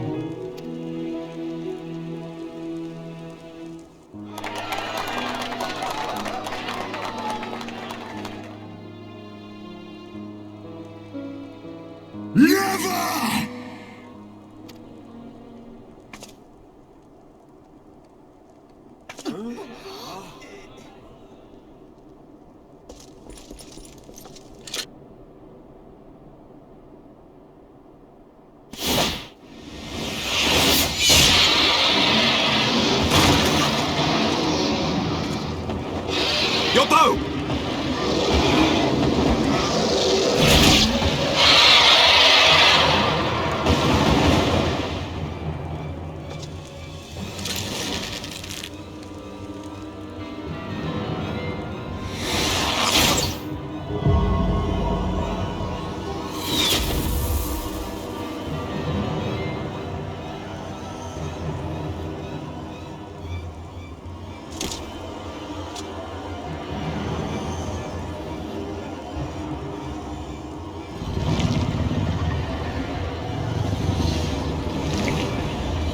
Got some Resident Evil stuff going on right now.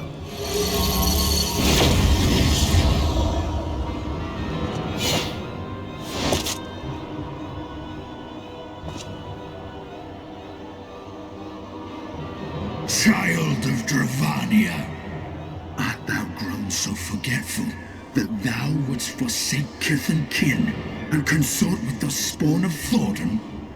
That thou wouldst dare contemplate peace? Hearken unto me, all of you! The final chorus is nigh, and all will be held to account. All will bathe in the flames of retribution.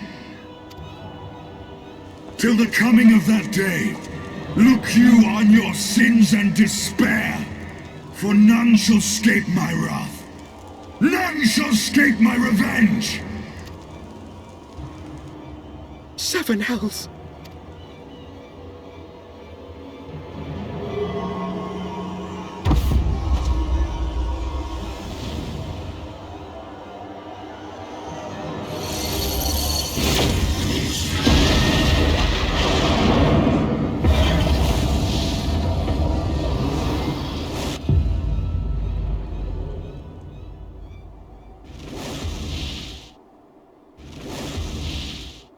Damn you, Nidhogg.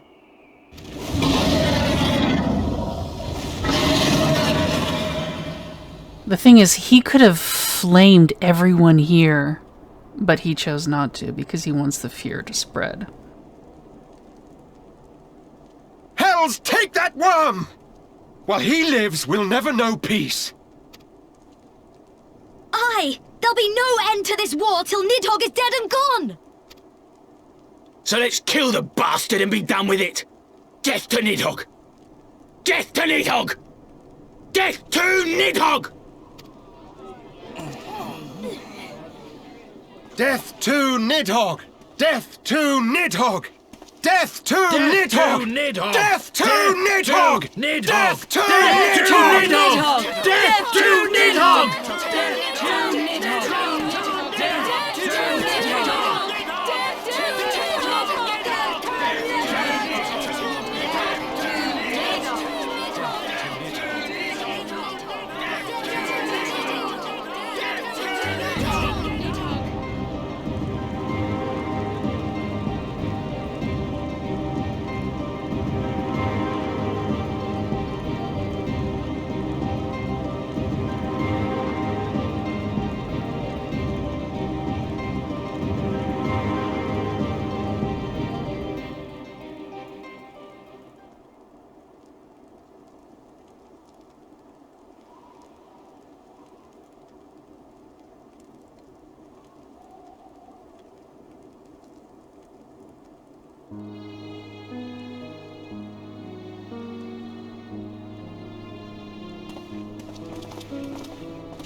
There they go, the last of the guests. Having come hither with hope in their hearts, they depart with hatred and bloodlust. Until the moment I saw him strike, I still held some small hope that what you had seen in Azisla was an illusion, perhaps. But he acted without hesitation, as did Sir Emmerich. For a mercy, Vidofnir's wound was not mortal, or so Lucia tells me. The dragon was speared away to Annex Shrine to receive care from her brethren. We can but hope her recovery is swift. But such was surely Nidhogg's intent, to deliver a proclamation not only to the children of Thoradin, but to his kindred. War is coming, and ye who do not stand with us stand apart. She was an example, a message to her brood, another instrument of his vengeance, like Estinian.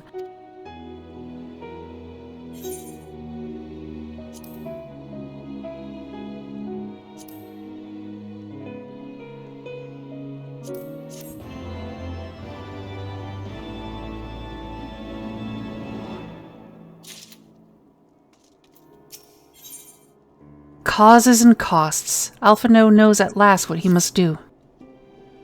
When I said I wished to speak with you after the conference, I confess I envisaged rather happier circumstances. If anything, however, this latest tragedy makes the need more pressing. There are things I must say, not to the Warrior of Light, or even my fellow Scion, but to you, Amber, my friend. But not here, no. Ah, but of course, the intercessory in Cap Dragonhead is still open to us. Let us go there.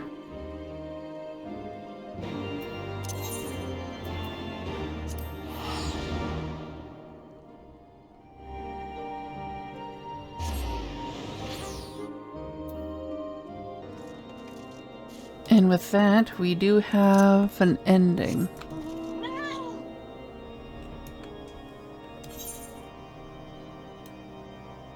Oops.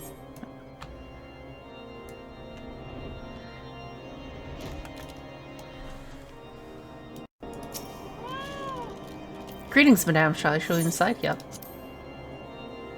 Thanks.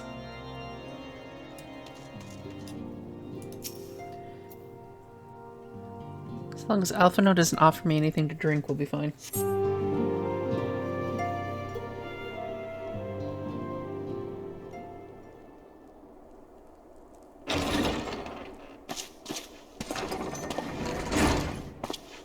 Forgive me.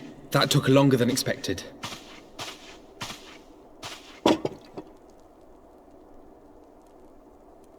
You seem puzzled. Oh, these. I thought something warming might not go amiss. It was not all that long ago that we sat here, you and I. In our very own falling snows, as Lord Hraesvelgr called it. I still struggle to believe he is gone. And Azelle too. I had such hopes for her.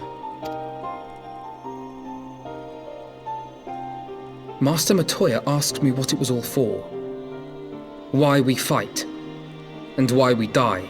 Were I still commander of the Braves, I would doubtless have replied, for the future of Eorzea. But I'm not that man. Not anymore. I needed a new answer. One that I could live with. And when I saw Estinian at the ceremony, I knew at last what it was. I do not want to be a man who sacrifices his friends and family for a cause. I want to fight for Estinian, and I want to save him. When Nidhogg leads the Horde into battle, Ser Emeric and his forces will do what they believe must be done. That is their choice to make. Yet even if Ser Emeric is willing to forsake Estinian, I am not. We must fight for him, for he is our friend and ally. We may struggle, we may fail, but we must try.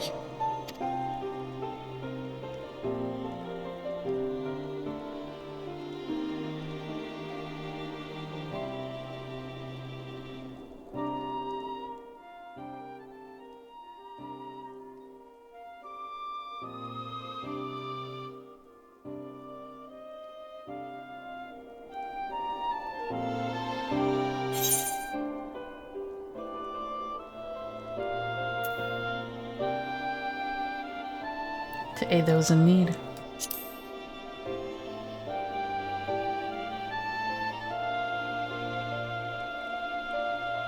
Lord Orchefon would be proud. I knew you would understand. Together, we will surely find a way.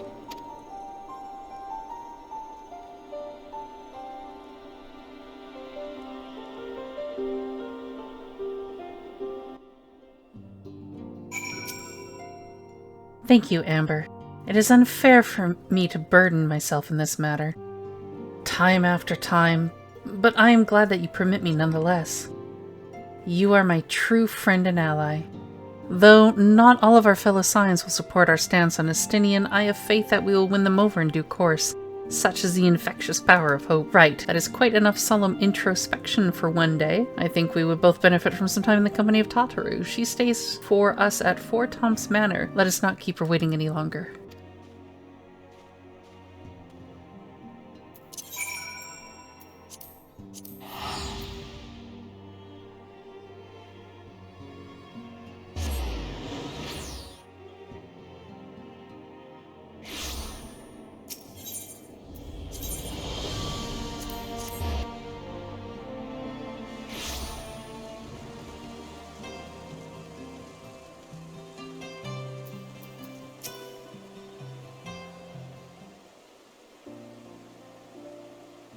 Yet again we walk an all too familiar path. I am reminded of when we first came to this manor.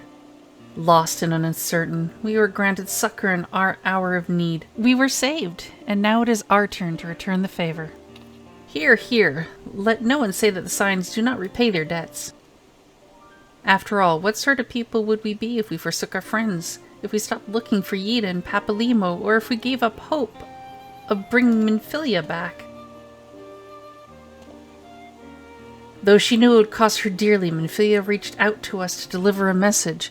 She believed it was imperative that we understand the true nature of the star, of the rift between Zodiark and Hydaelyn, and of the Ascians' aspirations. But for all that has been revealed, I cannot shake the suspicion that there is much we have yet to learn. Yup. In any event, I think it time we step back from the fray and carefully consider our next course of action. It will not be easy to turn this tragedy to triumph, but we will find a way. We will. We will.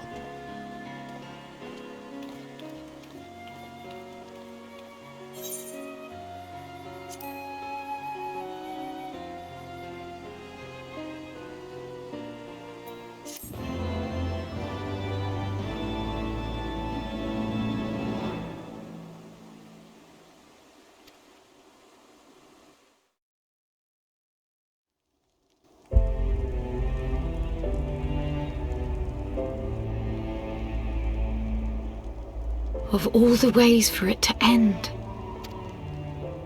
Even before his transformation, I could feel the worm's hatred swirling about Estinian. The terrible, all-consuming rage. Enough to fuel a 1,000-year quest for vengeance. It was all I could do not to run away screaming. But Ishgardians, nay, all Eorzeans, are made of sterner stuff. They face danger and death on a daily basis and understand what it takes to win a war. Think not too deeply on Master Matoya's words. Her intent was but to steal our resolve. That, and to remind us to look beyond these passing conflicts to trials greater still, to the truth which hides at the heart of this world. So that's your aim, is it? You disapprove? Not at all. I believe it's traditional for the student to follow in the footsteps of the master. And you are so very alike.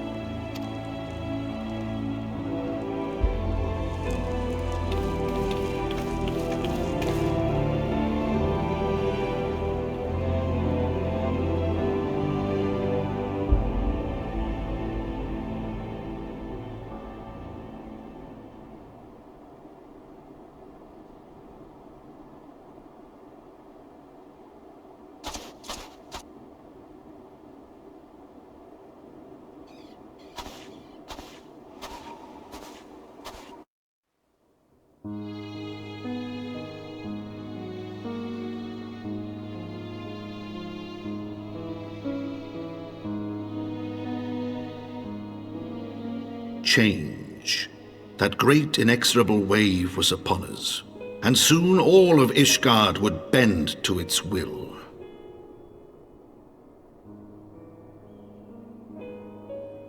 For all our sins, for all our scars, the future for which we had long yearned was at last within our grasp.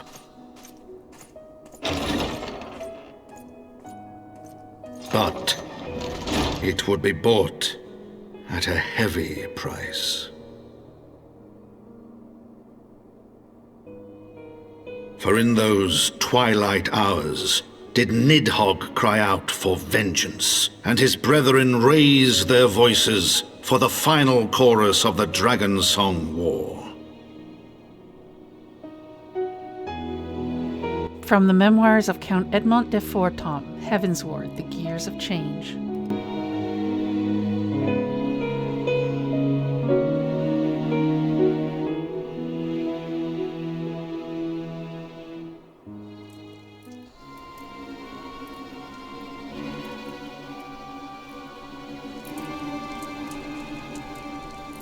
Caution, Yida. That is all I ask. Do not be so eager to place your faith in them, not until we know more.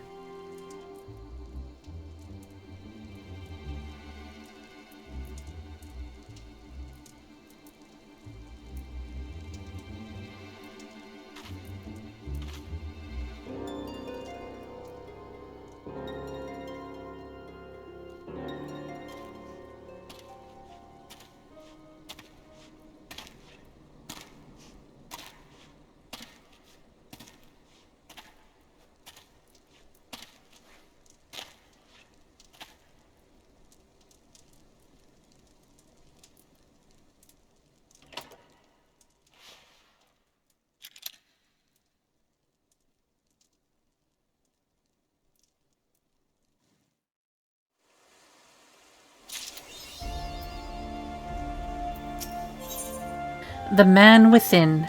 The House Fortemps Knight has a message for you.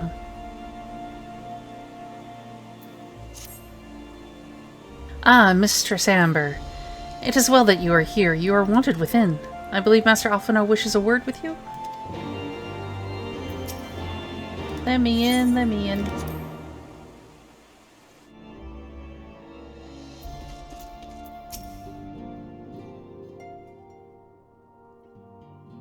Ah, Amber, there you are. Have you a moment? There is something I would fain discuss. Okay. I must ask you to recall the events which unfolded at the peace conference, though I dare say you would sooner forget them. My mind returns again and again to the moment when Nidhogg appeared before the crowd in the guise of a Stinian. It was a sight to chill the soul, but one which gave me reason to hope that our friend might not be beyond salvation. When you described his fateful transformation at Azazla, I feared him lost forever, but the mere fact that some semblance of his former self endures must surely count for something. Alas, I have no evidence to support this impression. Thus did I turn to Y'shtola and Kral for a more empirical appraisal. And full glad am I that I did. It would seem they have some observations of their own to share. The ladies have stayed us a table at the Forgotten Knight. Shall we go? Okay. Excellent. Let us not keep our honored colleagues waiting.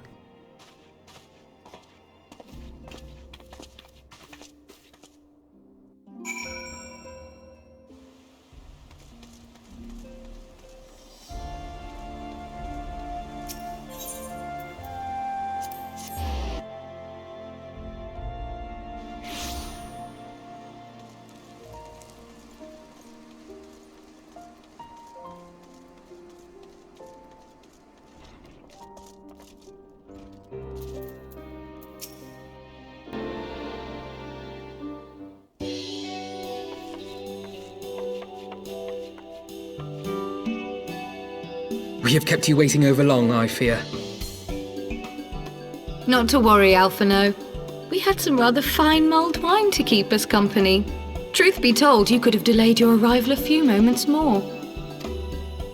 Gibrion got the spicing just right this time. His latest batch is not only delicious and warming, but soothing to the humours.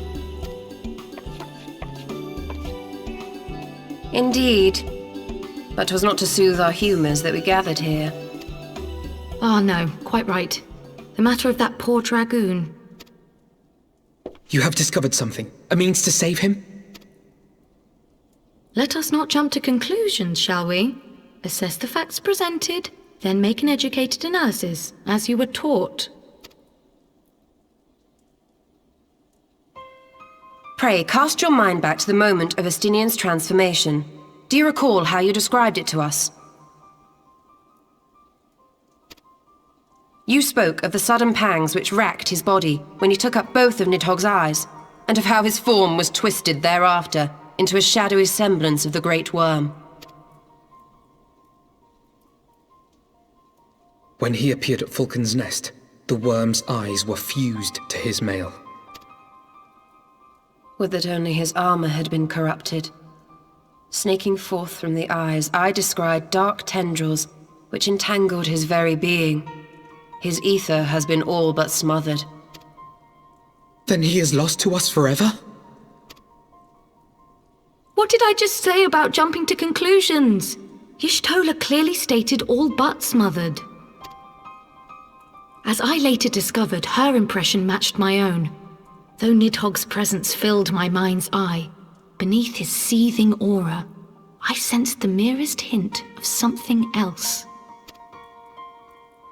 And after listening to Y'shtola's observations, I became more certain of my suspicion that the something else I'd sensed was, in fact, the trace of a different will, submerged in the sea of Nidhogg's rage. You mean? Yes, 'tis like that Estinian spirit yet lingers.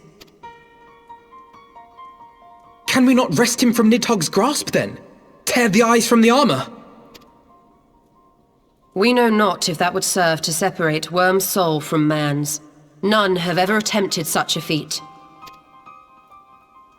Should it offer even the faintest hope of success, then by the gods, I shall be the first to try. Alphino. By all means, hold fast to your hope, but be mindful of the dangers.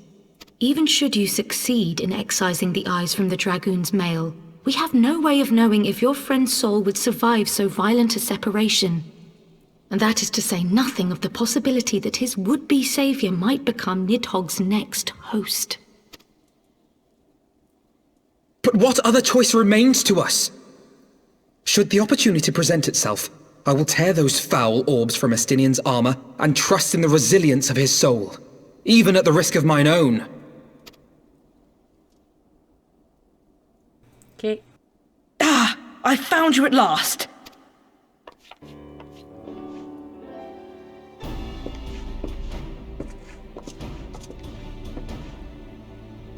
A messenger of the Temple Knights came to the manor some few hours past. The Lord Commander humbly requests the company of the Warrior of Light and Master Alphino. Sir Emeric would speak with us. Very well, thank you, Onawa.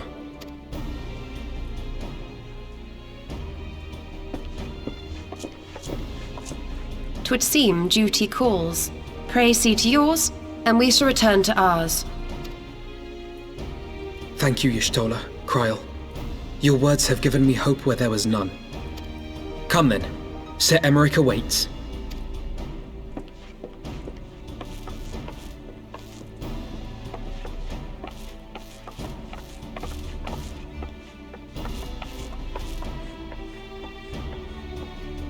Alphino is allowing his feelings for this Dragoon to cloud his thoughts.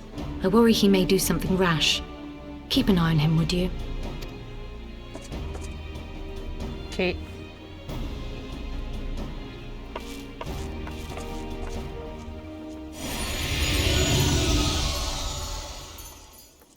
They think more of their friends' deliverance than their foes' defeat.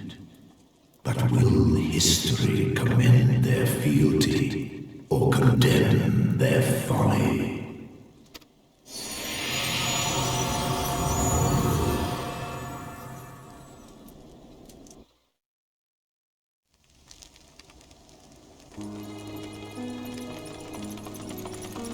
The conference held at Falcon's Nest was to be a celebration of the reconciliation twixt man and dragon.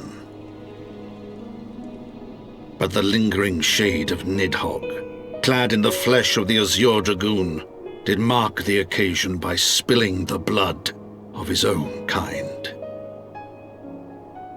A timely atrocity to remind the children of Ishgard that the Dragonsong War was far from over. And when fear gave way to fury, the call to arms rang out anew. Death to Nidhogg. Death to Nidhogg.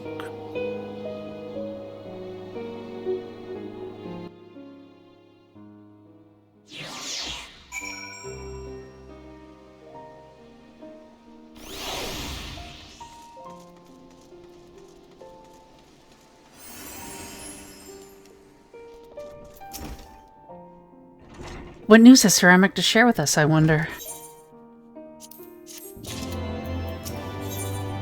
An ally for Ishgard. Alphino is eager to hear what tidings Sir Emric has to share. Might Sir Emric perchance have received word of a Dravanian advance? Or mayhap they have located that is to say, mayhap Nidhogg has been found. Come, I would hear what the Lord Commander has to say. That's why we're here.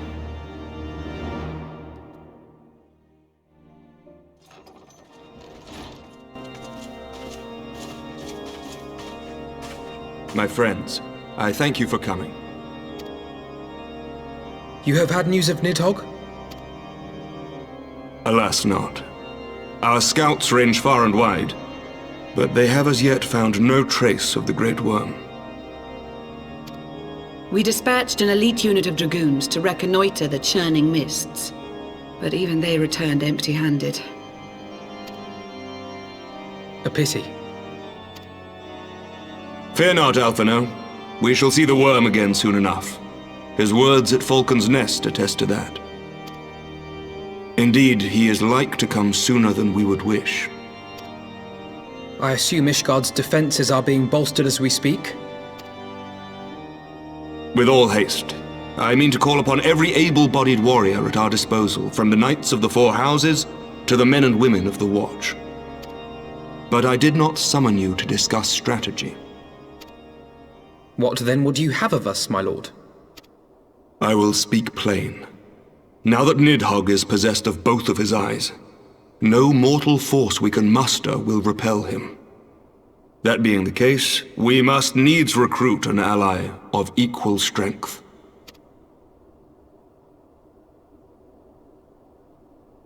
You speak of Hraesvelgr? I do. To whom else could we turn? That he is Nidhogg's equal I do not deny, nor can I name another. But convincing the reclusive creature to do battle with his own brood brother will be... how shall I put this? Impossible. It will be no small undertaking, yes. Estinian's report was most particular about Hraesvelgr's unwillingness to involve himself in the affairs of men. But much has changed since your visit to Sohr, and if there is even a chance that the dragon may be swayed, I must plead our case. Whatever price the dragon asks of me, I shall pay it. Such was my oath, to defend the people of Ishgard. Come what may, my friends, the battle with Nidhogg will mark the end of my tenure as the acting head of church and state. Will you help me discharge this final duty?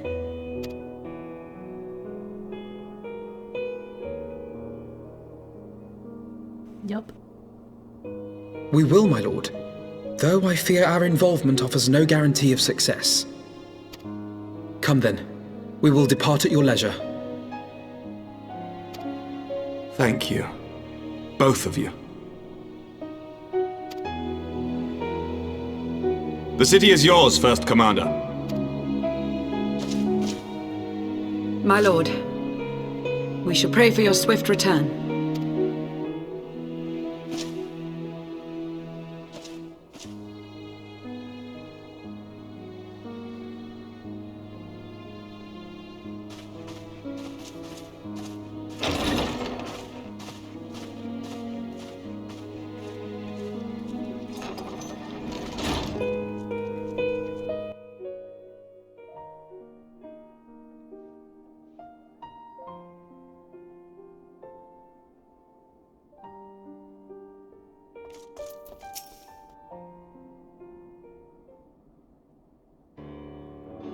It grieves me to impose upon you in this manner, but you of all people understand the threat we now face.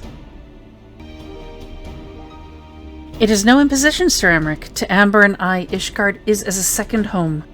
After the many battles we have fought and the bonds we have forged, the plight of your nation has become our own. If there is aught we can do to aid in its salvation, then pray, impose all you must. Yep. You are true friends. Shall we be about our task, then? We have no way of knowing when Nidhogg's shade will strike, but we must assume that time is not our ally. Indeed, with that in mind, I have taken the liberty of dispatching a messenger to inform Mistress Tataru that you will be escorting me to some all. I confess I did not provide the exact details of our destination, as they are as yet unknown to me. We will summon Hraesvelgr at zenith in the churning mists. Ere we begin our ascent, however, I think it best we pay a visit to Annick's shrine. You seek an advantage in the coming negotiations? I do. I would consult with Vidofnir. I propose this in part out of concern for her condition. Were she to succumb to her wounds, it could have grave consequences for our alliance. That apart, she may be able to provide insight into her sire's current state of mind. Well reasoned. To the Dravanian Forelands, then. Okay.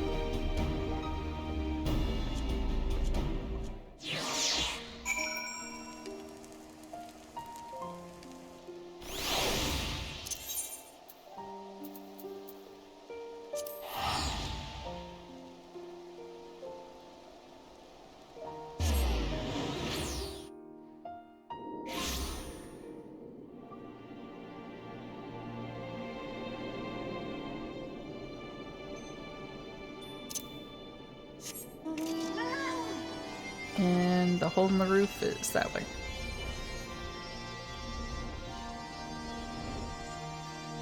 Well, she's still alive if that accounts for anything.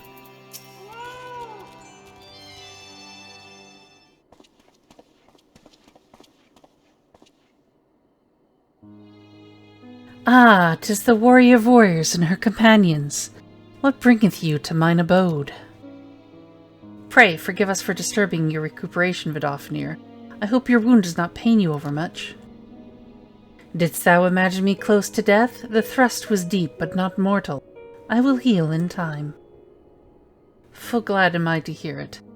You were the guest of honor at our conference, and we failed in our duty of protection. On behalf of Ishgard, I apologize unreservedly.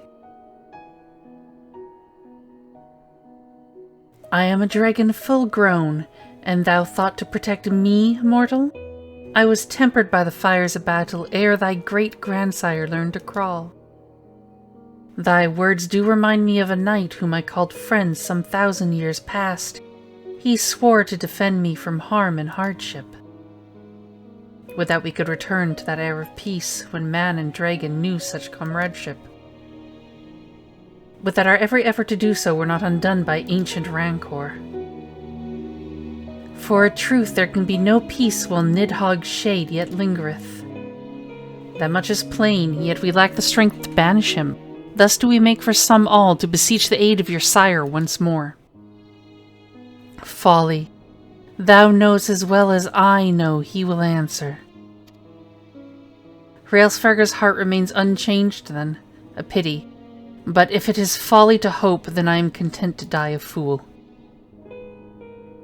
As hath ever been the way with thy kind. Go then, but be warned.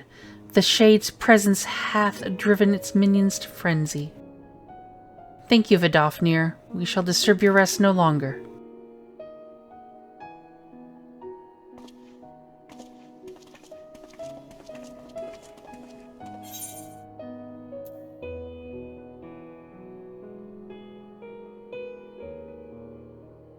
I want criticals.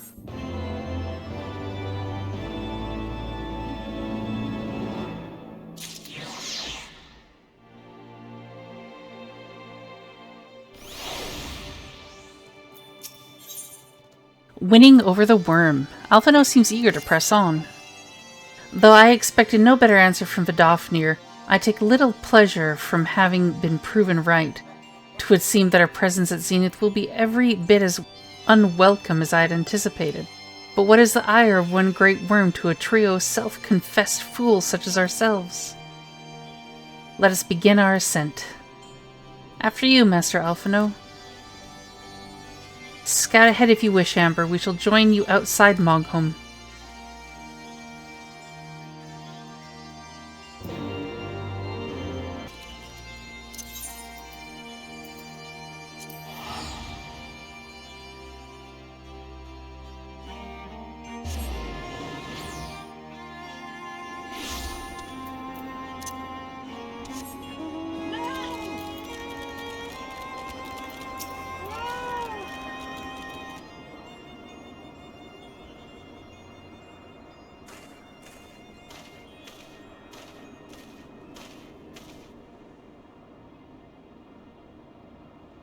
I had heard tales of the world above the clouds, but never did I dream.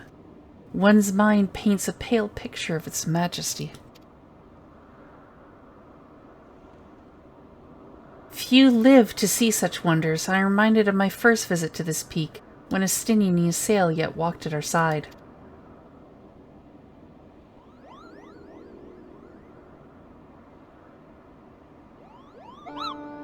Koo-poo-poo-poo, is that you, Amber?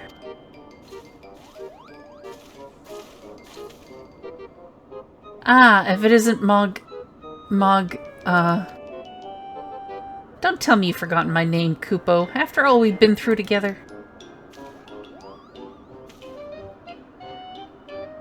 But at least you remember me. You do remember me, don't you, Amber? No, you all look alike. I'm gonna guess Moglin. How could I forget you, Moglin? I really hope this is it.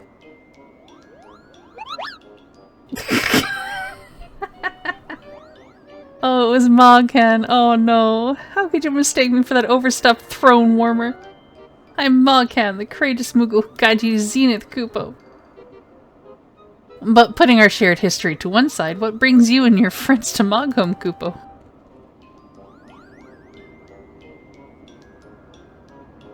Ah, another audience with old Hraesvelgr. Well, I hope you brought the horn, Kupo. With the winds as gentle as they are, a good loud toot should reach the great worm's ears easily enough. That is good to hear, Moghan. Thank you. We had best press on to Zenith while the winds are in our favor. Okay.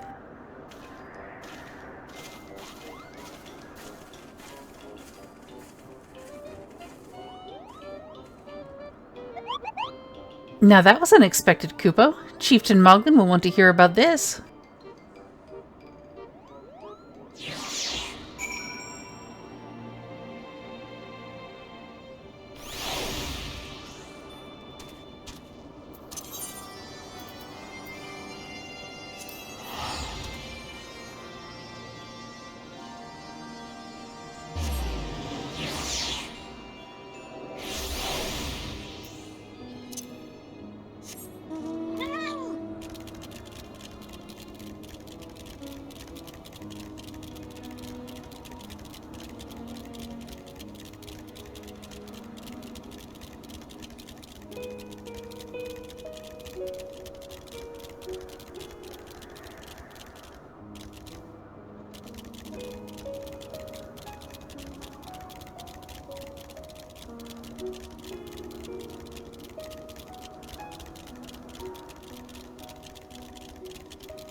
You dare summon me again, mortals?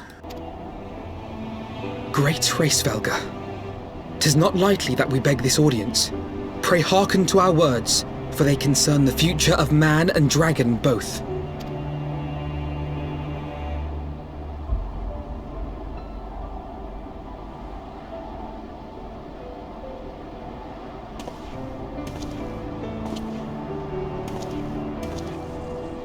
Greetings, Hraesvelgr. I am Emeric de Burrell, acting ruler of the nation of Ishgard. I am come before you to parley on behalf of my people.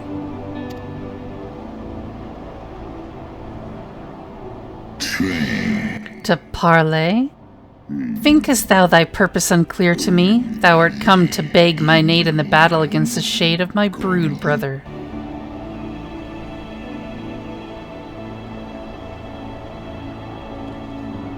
You foresaw mine intent.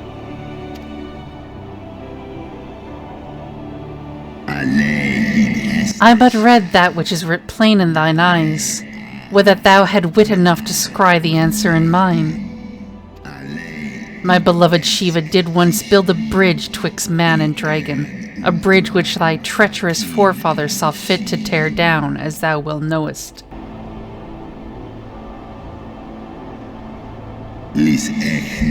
Thinkest thou Nidhogg was alone in despairing at the murder of our brood sister?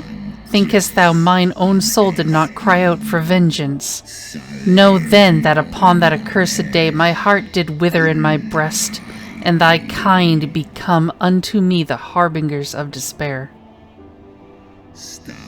'Tis only Shiva's gentle dream that preventeth me from flying at Nidhogg's shoulder. Be grateful that I swore to abjure aggression ere I consumed her. I permit my children to offer or deny the aid as they see fit, to warn thy people of my brood brother's coming, that thou wouldst dare ask more of me but affirmeth thine incurable arrogance.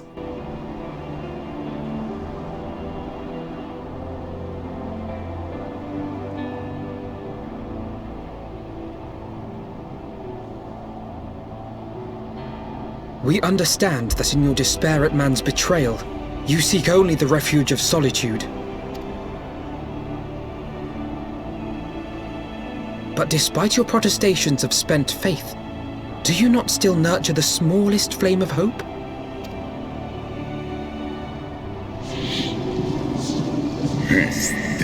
Perceivest thou such light in the dusk of mine existence? I do. If you claim I see falsely, then tell me, why did you consent to bear a Zell upon your back? Ysayle, piteous deluded Ysayle. The child did lament her past sins and sought to balance the scales with her remaining days.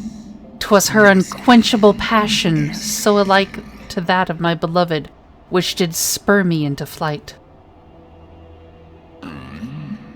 And for mine own part, I would countenance no longer the hands of evil men to use my brood brother's eye for ill. So you do distinguish between those who acknowledge and repent their sins and those who perpetuate them. Interesting. It seems to me that you have not, in fact, lost faith in mankind as a whole. Rather, you weigh our respective merits by how we allow the past to influence our future.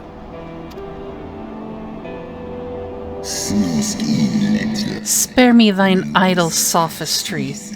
Even were there a mote of truth in thy reasoning, what of it? Wouldst thou have me slay mine own sibling to save a city of mortals?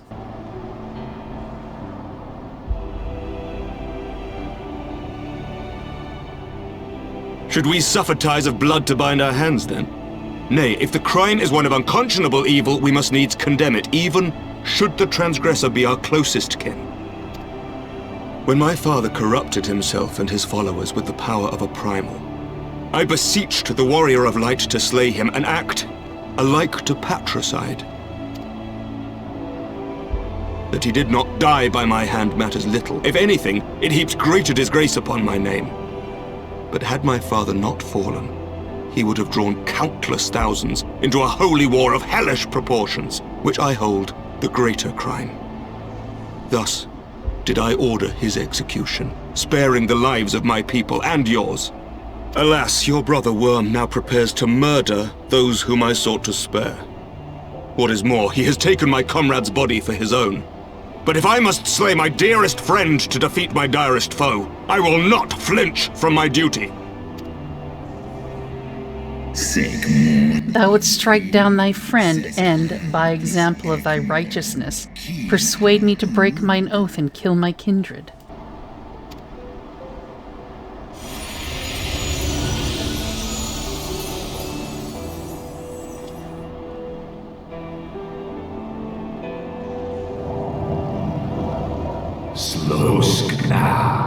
Heed me, my child. The servants of Hydaelyn envision a different outcome. They intend salvation not only for Ishgard, but for the doomed Dragonslayer as well.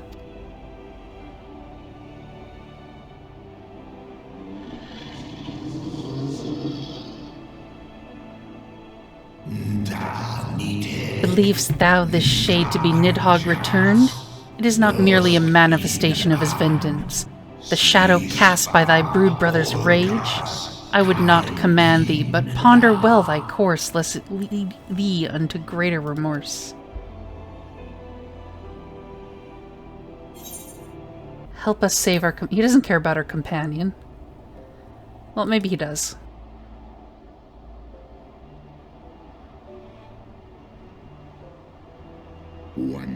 Thou wishest to rescue the Dragoon from his fate along with all the rest? I do begin to see why Ysael entrusted her hope unto thee.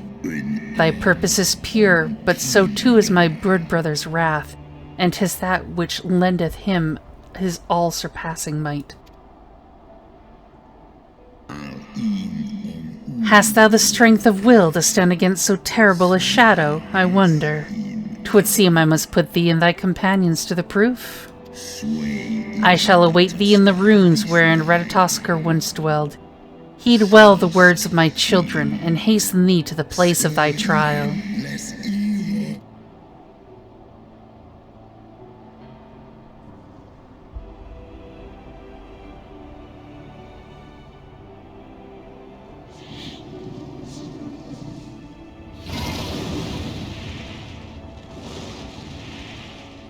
That means a dungeon time before the trial time.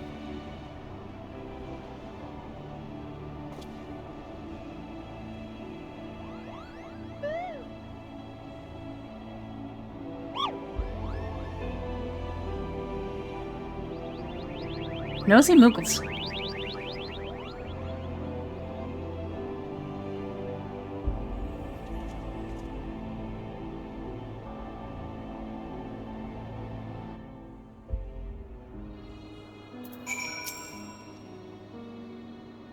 I believe I spied a wyvern landing just outside the palace. It is doubtless one of the children whom Hraesvelgr spoke. Come, my friends, let us not keep our escort waiting.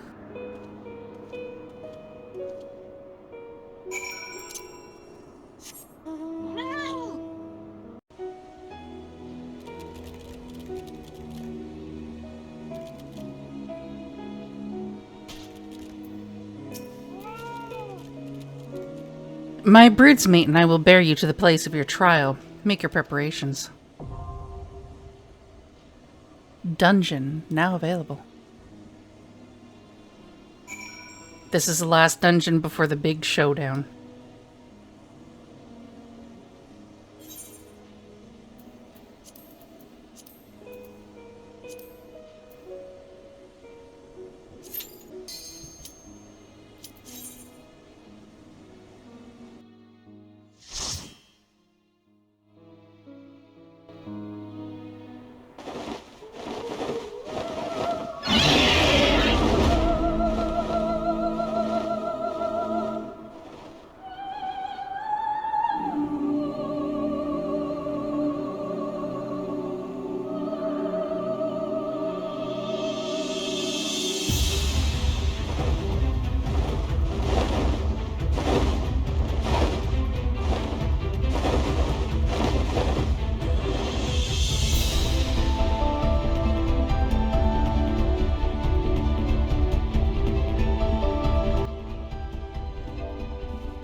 First part of Trash Paths are really easy. You just have to kill the 2 sets of gardeners to open 2 sets of gates. In between, there will be some ads. Just watch out for the ones that have the circle on their back, because when they die, they'll place something on the ground that will launch you into the air. But it doesn't do damage, so you're fine.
Now this boss is pretty easy. You just have to watch out that you're going to have to AoE heal when he does Holy. When he does ads, kill them quickly. One of the tank ads will tether to him if he's alive and too close, so you have to prioritize killing that.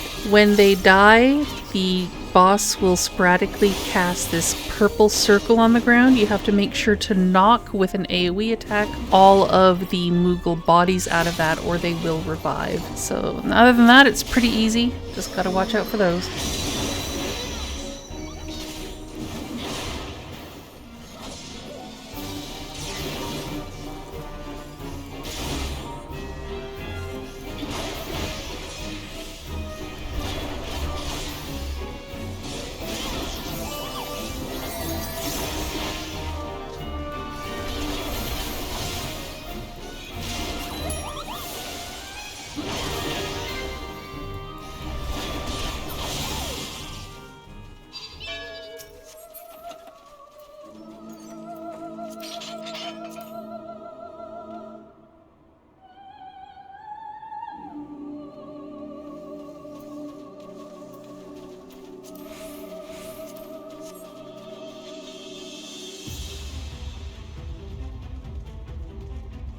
The next trash pulls are pretty easy. They're all burbs. When you get to the point where there's eggs trying to hatch, try to kill the eggs down or they'll hatch into burbs that will try to kill you, as everything else in this dungeon.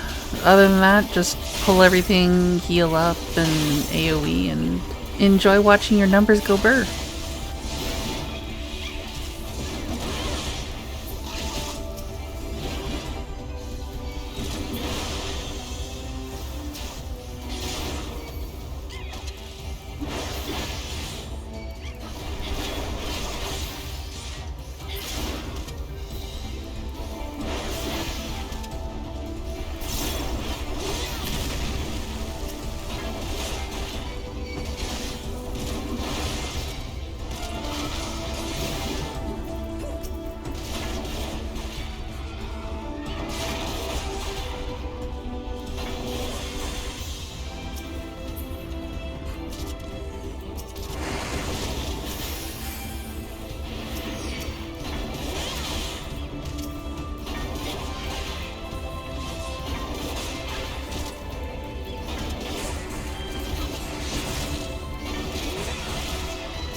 Okay, so for this boss, there's a few things to note.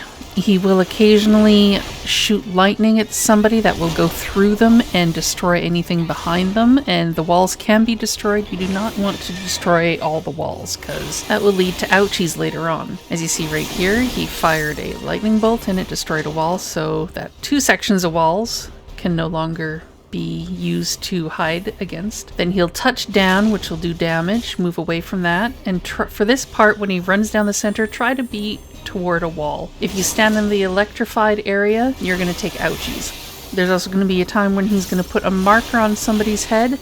That person is going to want to go to where a section of the wall has already been destroyed, because it will destroy a section of the wall if... Oh, and there goes the rest of the walls. Yeah, try to avoid standing in the lightning area as well, because that will do a undispellable debuff and you will take heavy damage and the healer will not be happy with you.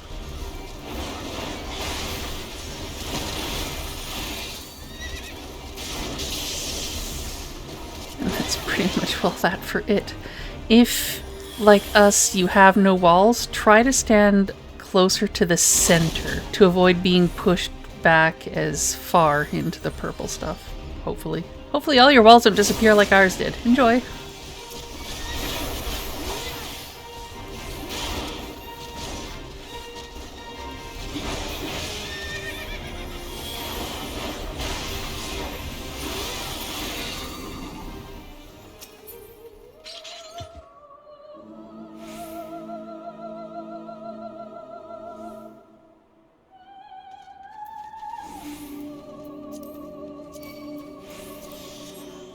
Some more easy pat pulls. The only thing you have to watch out for is near the end of the second pat pull, there's going to be an ice dragon that's going to come and create a path. Try to stay out of it or you will take damage from the path being made. Other than that, pretty easy. Pull and kill, pull and kill.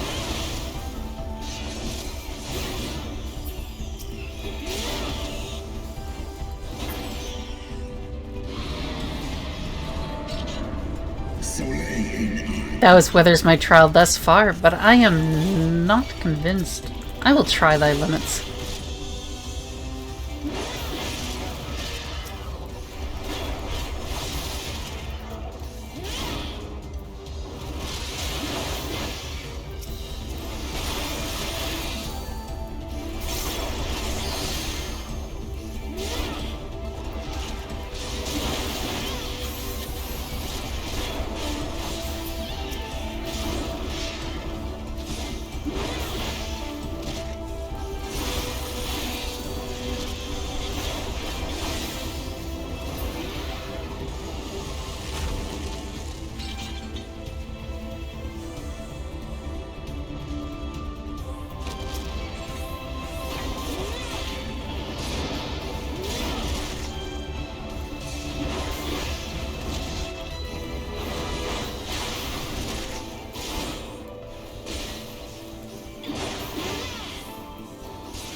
Nidhogg will spare thee no clemency, and neither must I.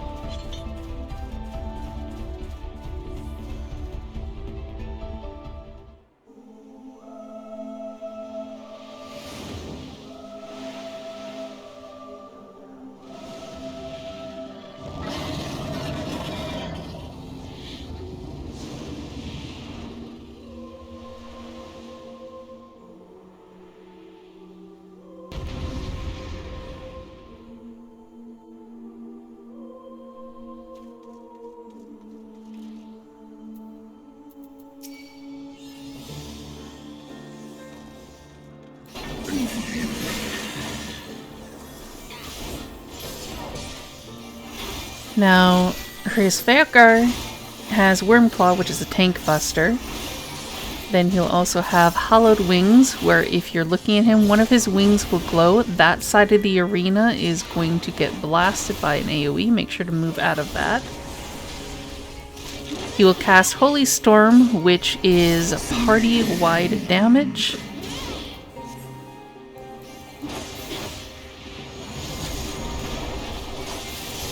And then he flies out and he's going to swoop down the center, and you're going to see things that are going to be cascading AoEs down the side. So after he swoops the center, move to the center to avoid these side AoEs.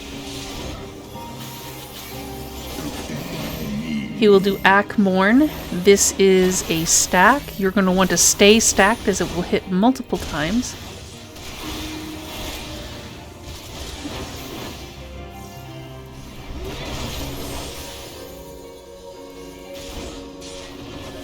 He will repeat some of the things, and he'll also do something where you have to move away from everyone else in the party with the purple markers.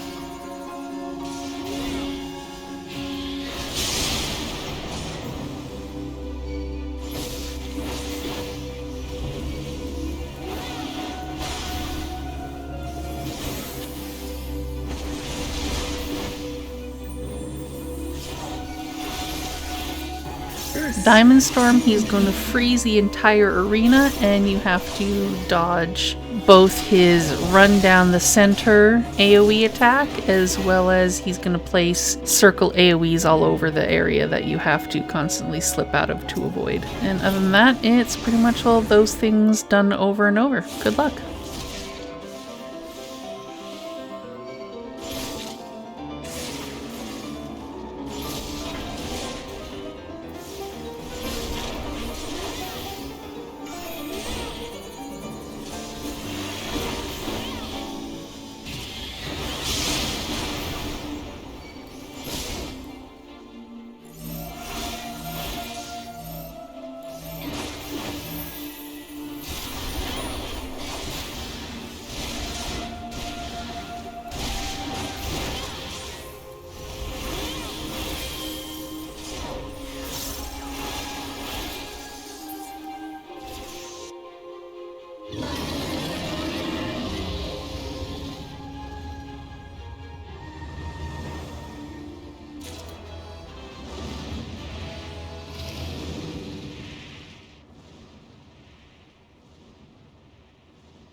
Even bereft of an eye, my brood brother was a fearsome foe indeed. But having tasted thy strength firsthand, full well can I imagine how thou didst bring him low. The dread title of Azure Dragoon is no empty appellation. Very well, I shall trust in the seed of man one last time. By thy deed shall the flickering hope that lingereth yet within my heart be kindled anew, or extinguished forever.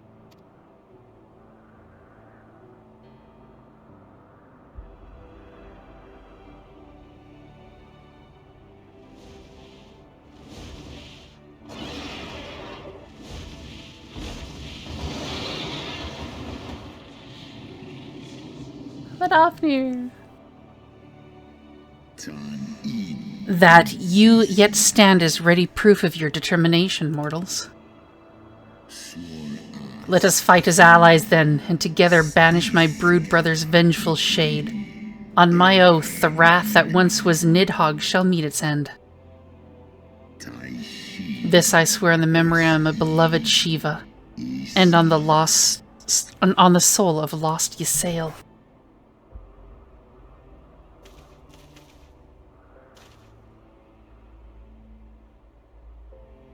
Guys, ready for some epic cutscenes? Because you're going to get some epic cutscenes.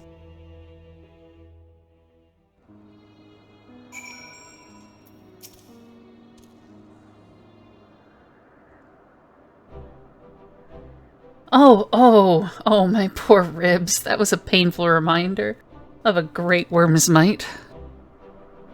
And had he truly meant us harm, we would not be standing here now. Plainly, his intent was to teach. His onslaught forced me to recall my training about the speed of a dragon, his balance, his blind spots. It was, in short, a very thorough lesson.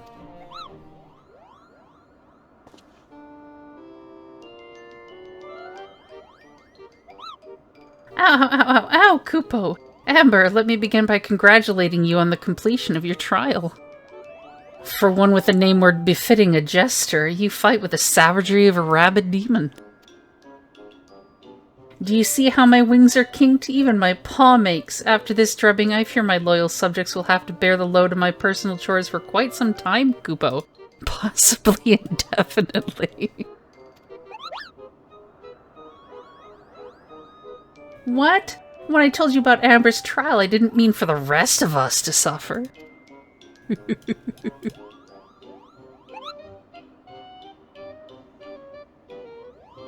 That's triple shifts for you, Moghan.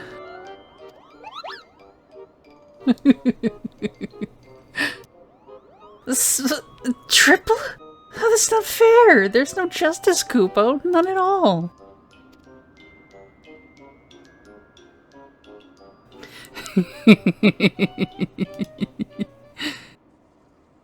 Well, shit.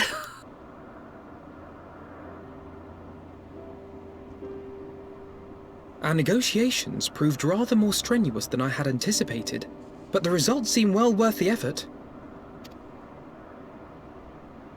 The battle was indeed hard won. Thank you, my friends. I would never have earned Hraesvelgr's cooperation had you not seen fit to grant me yours. 'Twas your stalwart heroism that moved the heart of the Great Worm at the last. Any gratitude I can offer is but poor reward for your continued service to Ishgard.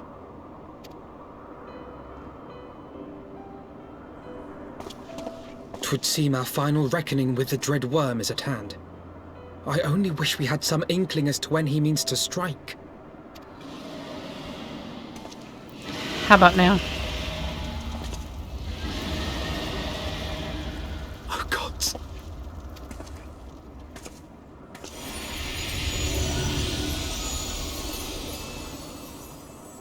The cry heraldeth his coming. Nidhogg's shade hath taken wing. It has begun. We must away to Ishgard.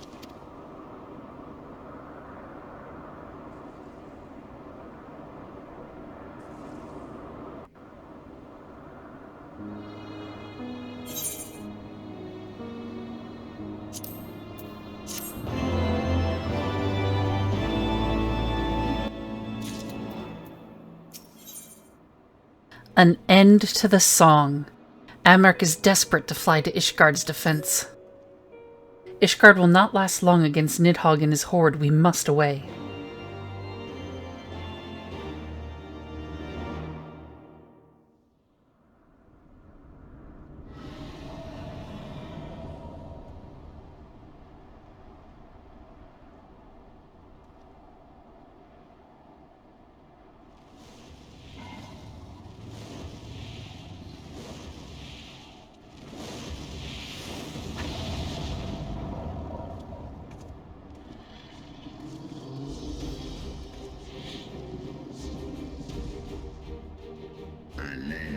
Know you, then, what this war portendeth?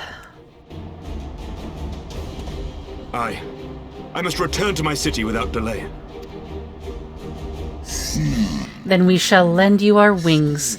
Let us meet with Nidhogg on the field of battle, and together bring an end to his wrathful song.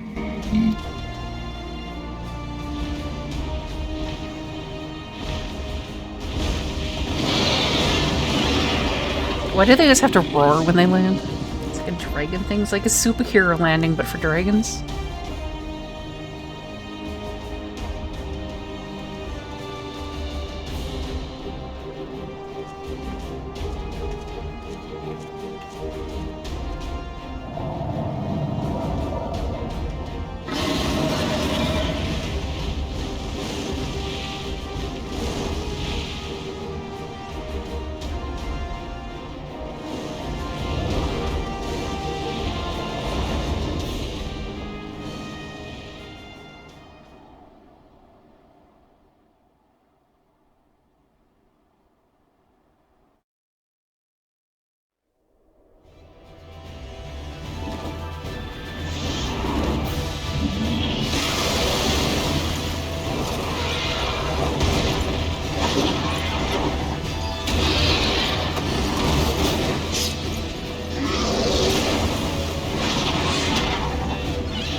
your training! We hold fast until the Lord Commander returns.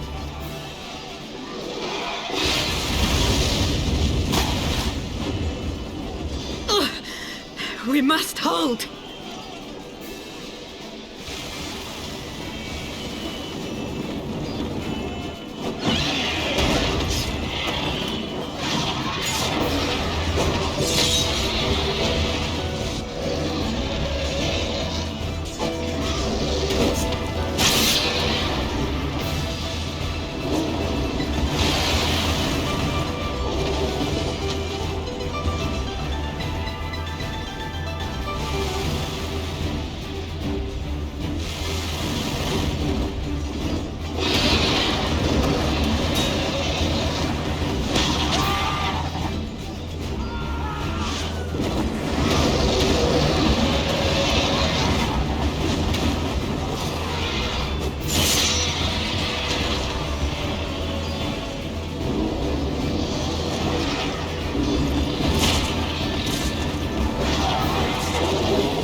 Reinforcements!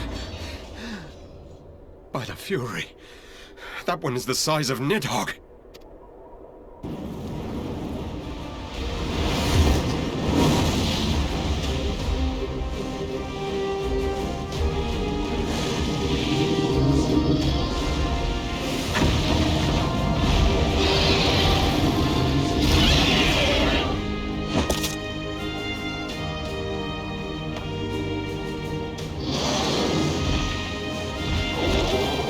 Lord Commander!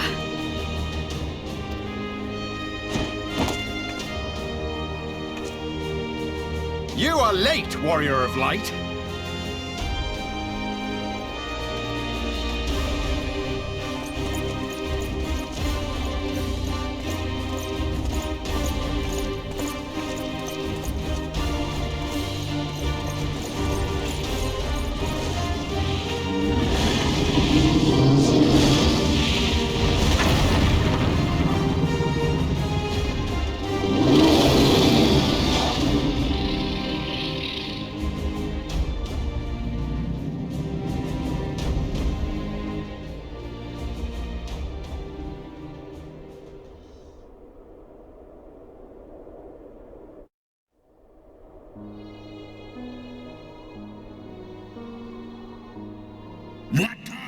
Wherefore standest thou with these vermin, brother?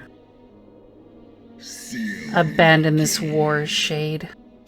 The suffering thou sowest serveth no end. The traitor's progeny have learned of their forefathers' betrayal, and seek now to make amends with our kind. Never shall our grief be assuaged, nor our loss forgotten, but reconciliation may yet halt the spread of this plague of enmity. Forsake thy vengeance, and be at peace.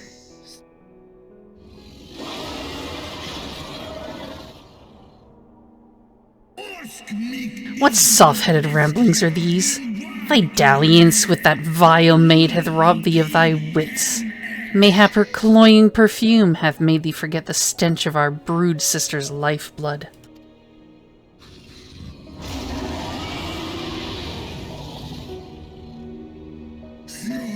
Thou darest speak thus of my beloved. Ah, so the flames of rage may yet be kindled. I fear thy heart's fire long since gone out. But waste not thy fury on words, brother. Thou shalt have need of it for the battle.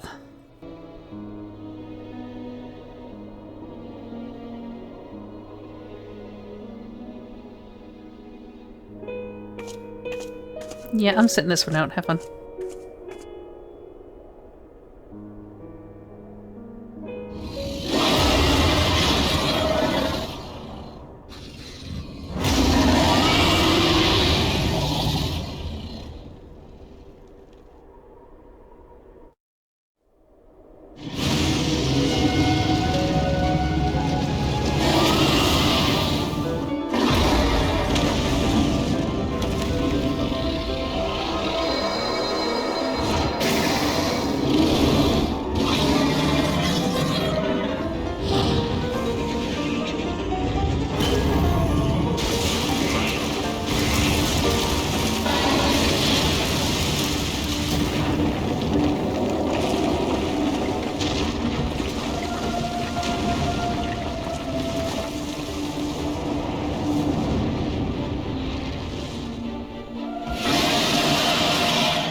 Ugh. Thou art weak, Hraesvelgr, a slithering worm who fawneth on the vermin who should rightly be his prey. For 1,000 years have I fought without cease, and thou didst think to prevail against me. Glory not in thy victory, Shade. The battle is not yet won. My power and my hope have I entrusted to another.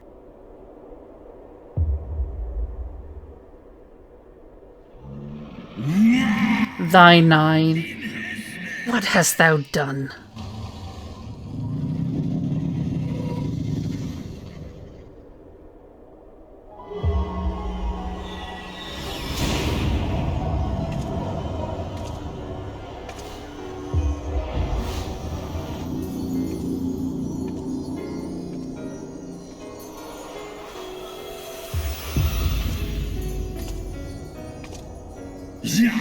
Fool, thou wouldst trust a mortal with thy strength?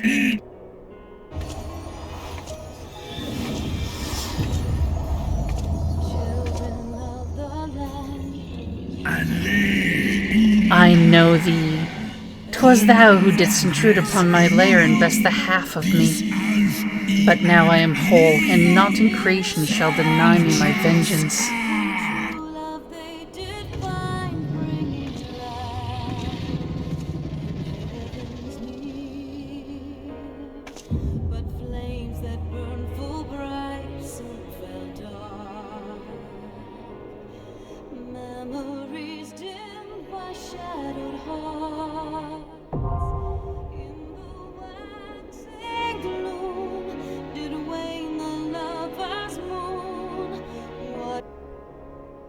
And death and afterthought to those who fight for naught alone,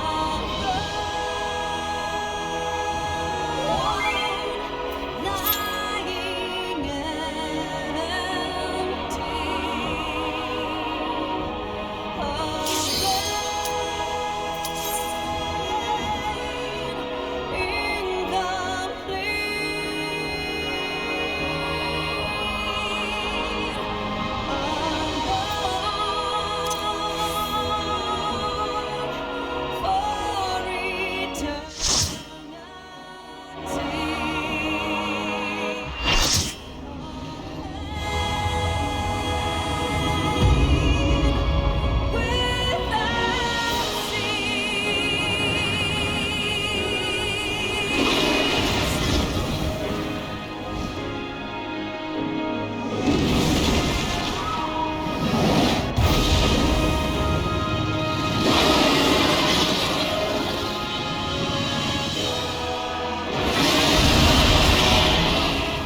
So, for phase 1, he'll sometimes do a deafening bellow that will hit everyone for a little bit of damage. So make sure you stay close to the boss and the healers.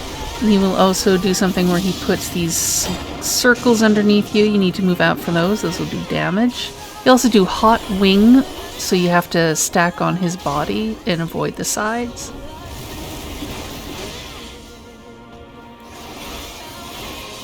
And he does a tank hit of fire in front of him.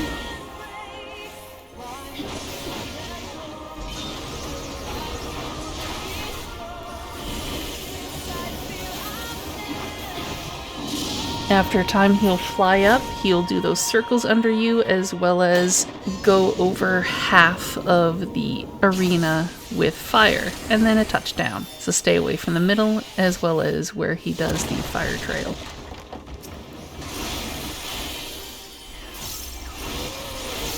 After you do enough damage, he'll fly out of the field, and this is where your DPS check comes in. You have to kill all of the adds. The only add that can't be tanked is the Shadow Dragon. He'll run around and just do random stuff to everyone. But feel free to tank the ones that can be tanked separately and then focus on the Shadow Dragon. Shadow Dragon is pretty easy to avoid his attacks. If he raises his hand up, he's going to be doing a swipe in front of him, and then phase 2 will begin. If you do not get the ads down in time, it is a party wipe. When the ads are down, try to stay near the center because he's going to put these things around the outside that'll go out.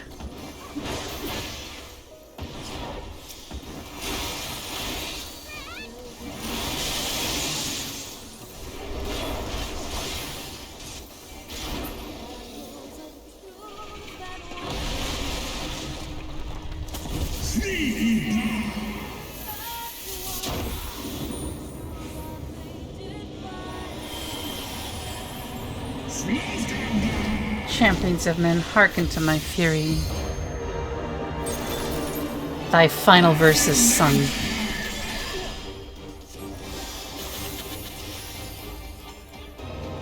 Thou hast survived my song, curse thee in thine eye, Hraesvelgr.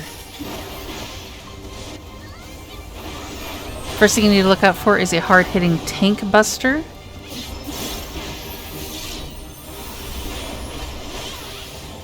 He's going to do a line AoE. You're going to want to stay out of that as well.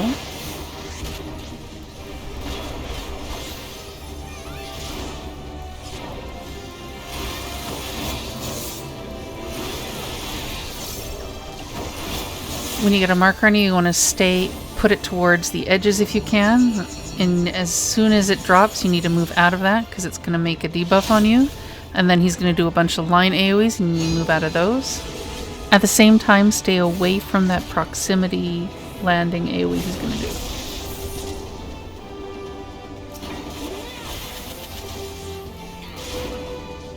And most of the rest of his attacks for this phase are going to be either those over and over or a combination of them. And he'll keep doing that until you do enough damage that phase 4 starts.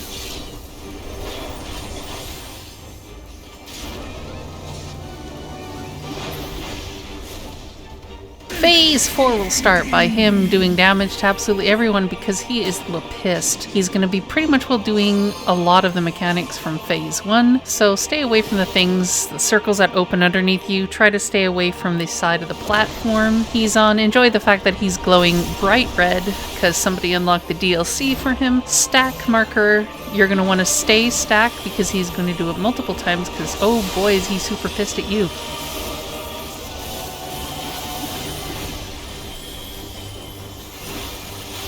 These balls will go in straight lines, north to south and east to west when they start glowing brighter. Just got to avoid the straight lines. And he will do hot wing again, so hug his body because he also has another thing, which is hot tail, which means you want to move away from his body. And it's pretty much, well, this repeat of all his mechanics from phase 1 and the few new mechanics he's doing for this one until you finally kill him.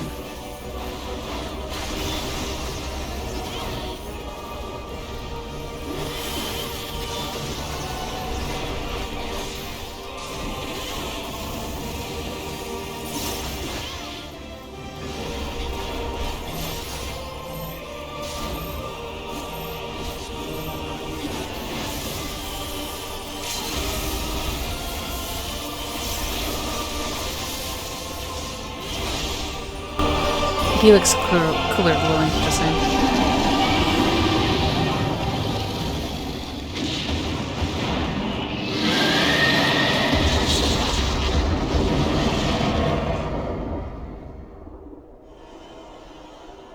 And now that he's dead, this is where we're going to be stopping this part. So thank you for joining me for this installment of my Final Fantasy XIV story playthrough. I hope it was enjoyable, aside from my poor job at voice acting. As always, feel free to give feedback in the comments below or just say hi. I may not respond, but I do read all my comments. Follow the links to my socials below and drop by Twitch to say hello there too. Tap that sub button if you want to see what I'm up to on YouTube. And as always, thanks for watching and I hope you all take care. See you guys for the next video. Until then, stay safe and ciao.